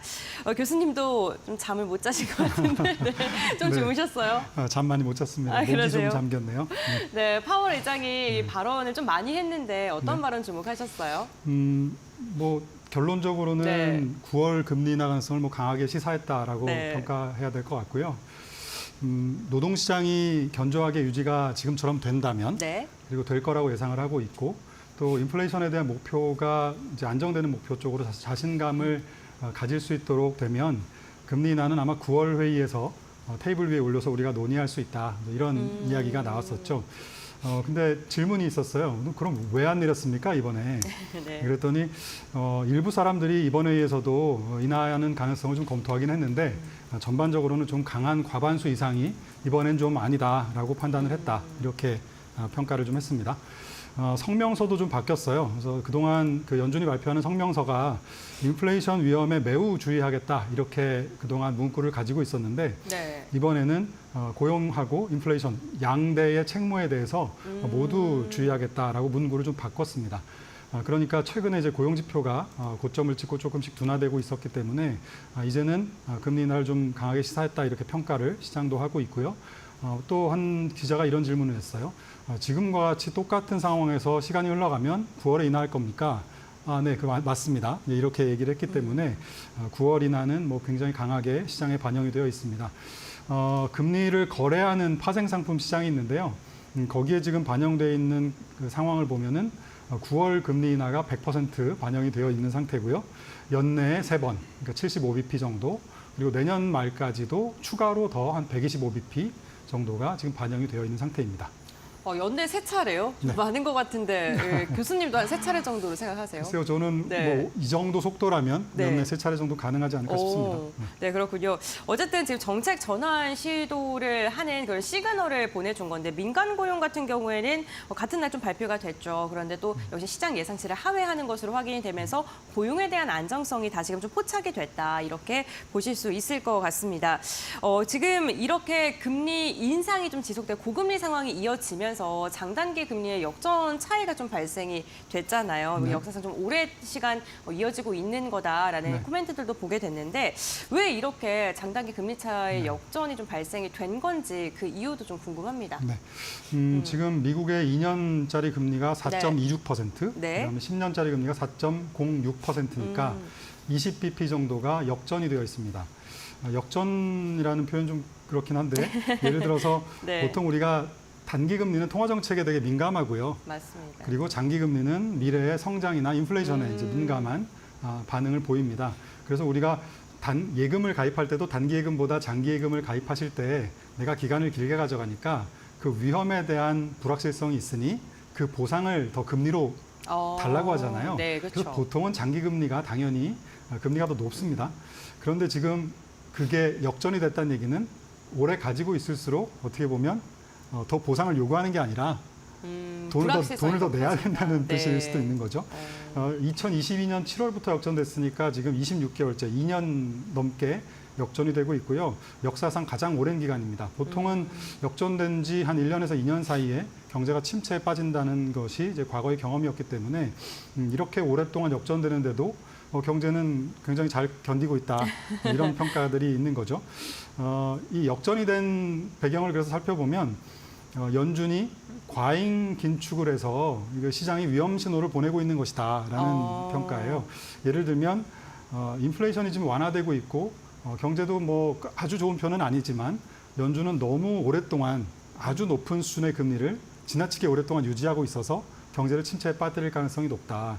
그래서 장기 금리가 먼저 미래의 성장이나 인플레이션이 낮아질 거를 예상해서 단기 금리는 지금 기준금리 인하 안 했으니까 네. 견디고 있는데 장기 금리가 먼저 내려오면서 지금 역전이 된 이런 상태라고 보시면 될 것 같습니다. 네, 그렇군요. 이 장단기 금리 차가 좀 최장기간 역전 현상이 이어지고 있는데 그렇다면 연준의 그런 반응, 그리고 시장의 우려가 좀 과도했다라고 분석해도 될까요?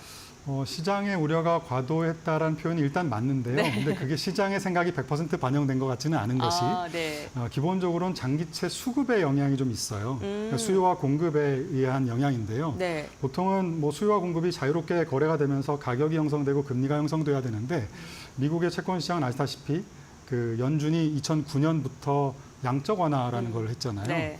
장기채를 뭐 비가 오나 눈이 오나 꾸준하게 계속 막대한 규모로 사들였기 때문에 인위적으로 연준이 장기 금리를 낮췄죠. 네. 그러면서 아까 제가 길게 가지고 있을수록 더 보상을 투자자들은 요구해야 되는데 연준이 계속 사주다 보니까 이 보상에 대한 것이 사실 다 없어지고 마이너스까지 웃돈을 주고 채권을 구해야 되는 상황까지 네. 갔던 거죠. 그래서 그것 때문에 장기 금리가 지나치게 눌려서 이 역전이 계속 발생했던 것이지 이게 정말로 펀더멘탈이 나쁘고 시장이 그렇게 생각해서 반영됐다 이렇게 판단하기에는 그 수급에 의한 영향이 굉장히 좀 큽니다. 보통은 그 양적 완화 시작하기 전에 2000년도부터 지금 그때까지 그 아까 위험에 대한 네. 보상을 요구했던 게 보통은 한 150bp 정도를 요구했었어요. 평균 네. 지난 한 10년 이상. 그런데 그 양적 완화 이후에는 네. 25bp로 확 줄었고 2016년도 이후에는 한 10년 가까이 됐죠. 네. 2016년도 이후 이게 마이너스 0.5%. 마이너스요? 네, 네. 마이너스 50bp니까 네. 그것 때문에 지금 역전이 많이 발생해서 오랫동안 왜곡된 것이지 이게 실제로 경기 침체에 대한 시그널은 아니다라고 보셔야 될 것 같아요. 근데 이렇게 오랫동안 역전이 되면 이제 어떤 문제가 생기냐면 네. 우리가 팬데믹이 있기 전에 어떤 얘기를 많이 했었나요? 미국의 경기 확장기가 역사상 가장 오랜 기간이었다. 10년 이상 경제가 확장 기간이었다. 이런 얘기를 많이 했었거든요. 그때 장단기 금리가 역전이 돼 있었어요. 그러니까 경제는 10년 이상 확장기였는데 연준은 금리가 역전돼 있다 보니까 곧 침체 올 거라는 얘기를 시장에서 많이 하니까 네. 통화 정책을 계속해서 좀 완화적으로 낮은 금리를 유지할 수밖에 없었고요. 좀 네. 빨리 걷어들였어야 하는데 네. 그러지 못했고 그것이 이제 주식시장에 어떻게 보면 과열을 잉태하는 뭐 이런 결과를 가져왔는데요. 어떻게 보면 지금도 역전된 상태로 굉장히 오래 있었기 때문에 예, 이게 이제 어떻게 보면 지금도 약간 네. 그런 과잉을 잉태하는 이런 현상들이 이미 바닥에 좀 깔려 있는 상태였다. 이렇게 보셔야 될 것 같습니다. 10년 이상 동안 좀 노이즈가 있었다라고 그렇죠. 봐야 될 것 같은데 네. 어쨌든 지금 견조한 경기가 지속적으로 체크가 되고 뭐 골디락스에 대한 이야기도 나오면서 이 역전 차이의 폭이 조금씩 줄어들고 있는 것으로 나타나고 있습니다. 특히나 어제도 좀 반응을 했죠. 네. 10년물이 한 8bp 정도가 하락을 했는데 2년물 같은 경우는 10bp 정도 좀 급락이 나타났습니다. 네. 지금 이렇게 반응을 좀 계속하고 있는 건데 그럼 저희가 여기서 좀 얻을 수 있는 투자 힌트는 어떤 게 있을까요? 10년하고 2년 말씀하신 네. 금리 차가 1년 전에는 얼마였냐면 네. 마이너스 108bp였어요. 108bp요. 네네. 근데 지금 그것이 한 20bp 정도로 정말 많이 많이 줄은 줄었네요. 거죠. 네. 이론적으로 보면 장단기 금리 차가 이렇게 벌어진다는 것은 네. 아까 미래의 성장과 인플레이션이 좋아질 거라고 예상하는 거기 때문에 경기가 회복된다는 시그널로 해석할 수 있습니다. 그런데 지금 금리를 인하하는 방향으로 가고 있는 거잖아요. 네, 그렇죠. 그렇기 때문에 아까 제가 이게 과열을 잉태하는 방향이 좀 깔려 있는 게 아닌가라는 걱정을 하는 거죠. 네. 미국의 지금 올해 7월이죠. 벌써 지난달이네요. 지난달에 IMF에서 미국의 경제 성장률을 발표했는데요. 올해가 2.6%, 네. 내년이 1.9%예요. 1%대로 떨어지네요. 네. 떨어지지만 미국의 그래도 잠재 성장률이 네. 1.8%입니다. 그러니까 내년까지도 미국 경제는 잠재 성장률보다 위에서 경제가 성장할 거라고 지금 IMF는 예상을 네. 하는 거죠. 많은 경제 전문가들도 그렇게 예상을 하고 있습니다. 그 자국주의 때문에 그런가요? 그동안 뭐 미국의 투자가 많이 늘었고 네. 고용도 좋고 네. 뭐 주식시장도 강하고 뭐 이런 것들이 여러 가지가, 경제에 네. 영향을 줬던 거죠. 네. 그래서 그런 부분들 때문에 사실 미국 경제에 대해서는 그렇게 큰 걱정을 안 하고 있는 상태인데 네. 그런 것들을 좀 반영하면서 장단기 금리차가 다시 정상화되는 거 아니냐라는 얘기들이 있는 거죠. 근데 여기도 역시 또 수급의 영향이 있습니다. 뭐냐면 연준이 2022년 네. 7월인가요? 그때부터 이제 양적 긴축을 시작했어요. 맞아요. 네. 보유 채권을 줄여가는 거를 이제 시작을 했죠. 그래서 그동안 한 10년 동안 장기 채권이 없어서 못 살 정도로 계속 연준이 사주던 것이 이제는 거꾸로 덜 사주는 방향으로 계속 가고 있고 또 외국인들도 최근에 뭐 중국이나 러시아가 미국 국채를 잘 사주지 않고 있죠. 그래서 이런 것들이 연준은 좀 줄이고 있고 이런 상태이기 때문에 또 발행은 많이 늘었어요. 팬데믹을 거치면서 재정을 투입해서 민간의 어떻게 보면 어려운 분들을 도와주는 지원 정책을 많이 했던 것이 영향을 줘서 재정 적자가 지금 굉장히 심하지 않습니까? 네. 재정 적자가 낮다는 얘기는 그만큼 적자를 내기 위해서 돈이 부족하니까 국채를 더 많이 발행했다는 뜻이거든요. 그러니까 이제는 수요와 공급이 바뀌었어요. 사는 쪽은 좀 부족해지고 네. 발행은 뭐 역대급으로 늘어나 있는 상태이기 때문에 아까 제가 마이너스 폭으로 눌렸던 것이 네. 지금 거의 제로 수준까지 회복이 되어 있는 상태입니다. 아까 마이너스가 50까지 갔다고 네. 했잖아요. 그 지금 한 제로까지 회복되면서 장단기 금리차가 다시 좀 돌아가고 있는 이런 상황이에요. 그래서 지난 10년 동안이랑 보면 경제적으로는 회복되는 것 같지 않은데 장단기 금리차가 다시 회복되고 있고 네. 또 이전에는 그렇게 나쁘지 않은 것 같은데 역전되고 있고 이런 것들이 지금 꼬였던 것이 풀리는 이유가 장기 채권의 수급이 이제 정상으로 좀 돌아가고 있는 상황이다. 그렇기 때문에 그런 것이다. 이렇게 좀 해석을 하시면 될 것 같아요. 굳이 이제 힌트를 드린다면 이론적으로 해석하자면 네. 지금 금리 인하를 시그널을 줬는데 장단기 금리차가 더 확대되고 벌어지는다는 뜻은 지금의 인하가 미래의 성장이나 인플레이션을 긍정적인 방향으로 자극할 수 있다. 이렇게 해석할 수 있을 것 같고요. 전통적인 해석으로는요. 네. 그러면 연준의 입장에서는 더 많이 내리긴 좀 부담스럽죠. 왜요? 역전을 시사하던 장단기 금리 차가 네.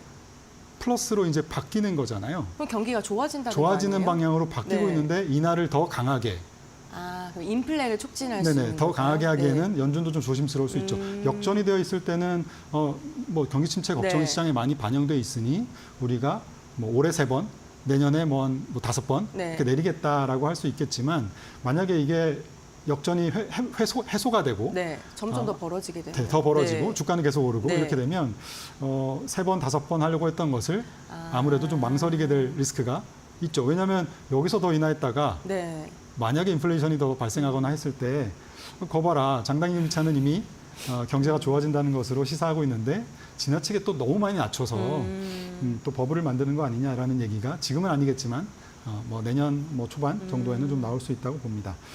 두 번째 시사점이 있다면 금리가 역전되었을 때보다요. 네. 과거에도 보면 이 역전이 해소가 되었을 때, 네. 그러니까 마이너스 아까 20bp, 마이너스 108bp가 네.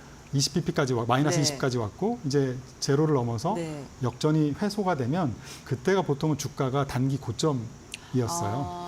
왜냐하면 연준이 금리를 인하한다는 것은 네. 경제가 드디어 나빠진다는 걸 연준이 인정하는 거다라고 시장이 생각했기 때문에 처음엔 좋아했지만 가만히 생각해보면 안 좋다는 거 아니야? 이렇게 얘기하면서 네. 보통은 이제 주가가 단기적으로는 고점을 찍었던 경우가 많이 있었습니다. 그런데 어저께 파월 의장이 굉장히 영리하게 네. 고용 지표가 그렇게 나쁜 거 아니다라는 이야기를 여러 번 했기 때문에 그런 걱정은 아직은 좀 강하지 않은 상태에 있습니다. 그래서 이런 것들이 좀 시사점이라고 볼 수 있을 것 같아요. 네, 알겠습니다. 어쨌든 지금 파월 연준 의장의 입장에서는 이제는 인플레이션뿐만 아니라 고용까지도 집중적으로 보겠다라고 지속적으로 언급을 하면서 장단기 금리 차에 대한 시그널을 좀 나타냈고요. 이러한 가운데 일본은행이 또 기준금리 인상을 했습니다. 네, 그래서 오늘 일본 증시 같은 경우에는 현재 뭐 2% 이상 가까이 빠지고 있기도 한데요. 미국의 장단기 금리에 어떠한 영향을 줄지도 궁금하고요. 국내 시장 그리고 국내 경제에 영향을 또 어떻게 줄지도 궁금합니다. 네, 결론적으로는 그렇게 중장기적으로 큰 영향을 줄 것 같지는 않습니다. 그래요? 네. 왜냐하면 일본이 기준금리를 어저께 뭐 15bp 정도 올렸는데요. 얼마나 더 올릴 수 있을까요? 지금 0.25%인데요. 네. 뭐 일본이 과연 만 1, 2년 안에 2%, 3%까지 올릴 수 있을까요? 그럴 것 같지는 않아서 아주 천천히 인상을 하는 트렌드일 것 같고 또 미국도 경제가 침체에 빠지는 상황은 아니기 때문에 네. 약간 보험성으로 지금 금리를 너무 지나치게 높였던 거를 좀 낮추는 정도라고 본다면 미국도 뭐 지금 아까 시장이 예상하고 있는 수준 이상으로 네. 급하게 금리를 인하할 만한 상황은 아닌 것 같아요. 그래서 지금은 뭐 이미 환율이 달러 대비 엔화 환율이 162엔 가까이 갔다가 지금 150엔 밑으로 지금 내려와 있는 상태인데요. 이런 정도의 흐름이라면 한국 경제에 미치는 영향은 환율 정도가 되지 않을까 싶습니다. 환율이 지금 뭐 어제 원화도 굉장히 강한 네, 흐름이었지만 또 엔화 대비해서는 원화가 또 약한 흐름이거든요. 그래서 지금 환율이 한 달 전만 해도 엔화 대비 원화가 한 850원 정도에서 지금 910원까지 갔으니까 뭐 여행 가기가 조금 불편해졌지만 여전히 싼 엔화 정도 수준이라고 좀 보시면 될 것 같습니다. 네, 알겠습니다. 어쨌든 환율 부분을 좀 보셔야 된다. 그 부분만 좀 영향을 줄 것이다라고 이야기했는데 오늘도 좀 상승을 하면서 엔 원화를 보게 됐을 때 914원 정도 지금 나오고 있는데 아직도 그렇게 강한 엔화의 강세가 뭐 나타나는 건 아니다라고 이야기해 주셨고요. 어쨌든 이러한 이야기를 저희가 나누는 거는 국내 금리 인하에 대한 이야기도 좀 해보고 싶습니다. 좀 짤막하게 그렇다면 한국은행은 기준금리를 어떻게 선택을 할 것인지. 한국은행은 뭐 미국이 많이 올릴 때 조금밖에 못 올렸었기도 하고요. 네. 한국은행 지금 부동산에 대한 걱정들을 하고 있기 때문에 아마 미국이 인하한다고 해서 우리나라가 곧바로 인하하거나 혹은 같은 속도로 인하하기는 좀 어렵지 않을까 싶습니다. 뭐 지난달 금통위에서 한국은행 총재께서도 우리나라 부동산이나 가계부채에 대한 얘기들을 꽤 많이 하셨기 때문에 미국보다는 조금 더 보수적인 시각으로 보셔야 될 것 같습니다. 뭐 방향은 물론 인하겠지만 속도는 좀 느리지 않겠나 싶습니다. 네, 알겠습니다. 미국 역시나 9월 인하에 대한 깜빡이를 켜면서 글로벌 통화 정책의 변곡점이 찾아온 것 같습니다. 인하 시그널 속에 우리는 어떠한 전략을 세워야 되는지 오늘 장단기 금리 차에 대한 이야기를 좀 집중적으로 알아봤는데요. 도움 말씀 주신 교수님과는 여기서 마무리하겠습니다. 오늘 말씀 고맙습니다.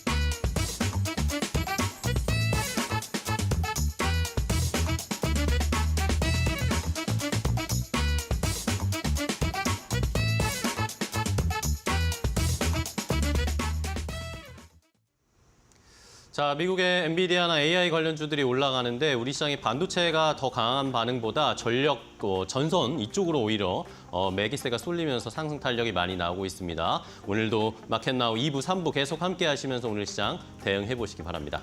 네, 저희는 내일도 보다 더 정확하고 발빠른 소식으로 여러분들과 함께하겠습니다. 네, 내일 아침 8시에 다시 인사드리겠습니다. 시청해주신 여러분 고맙습니다.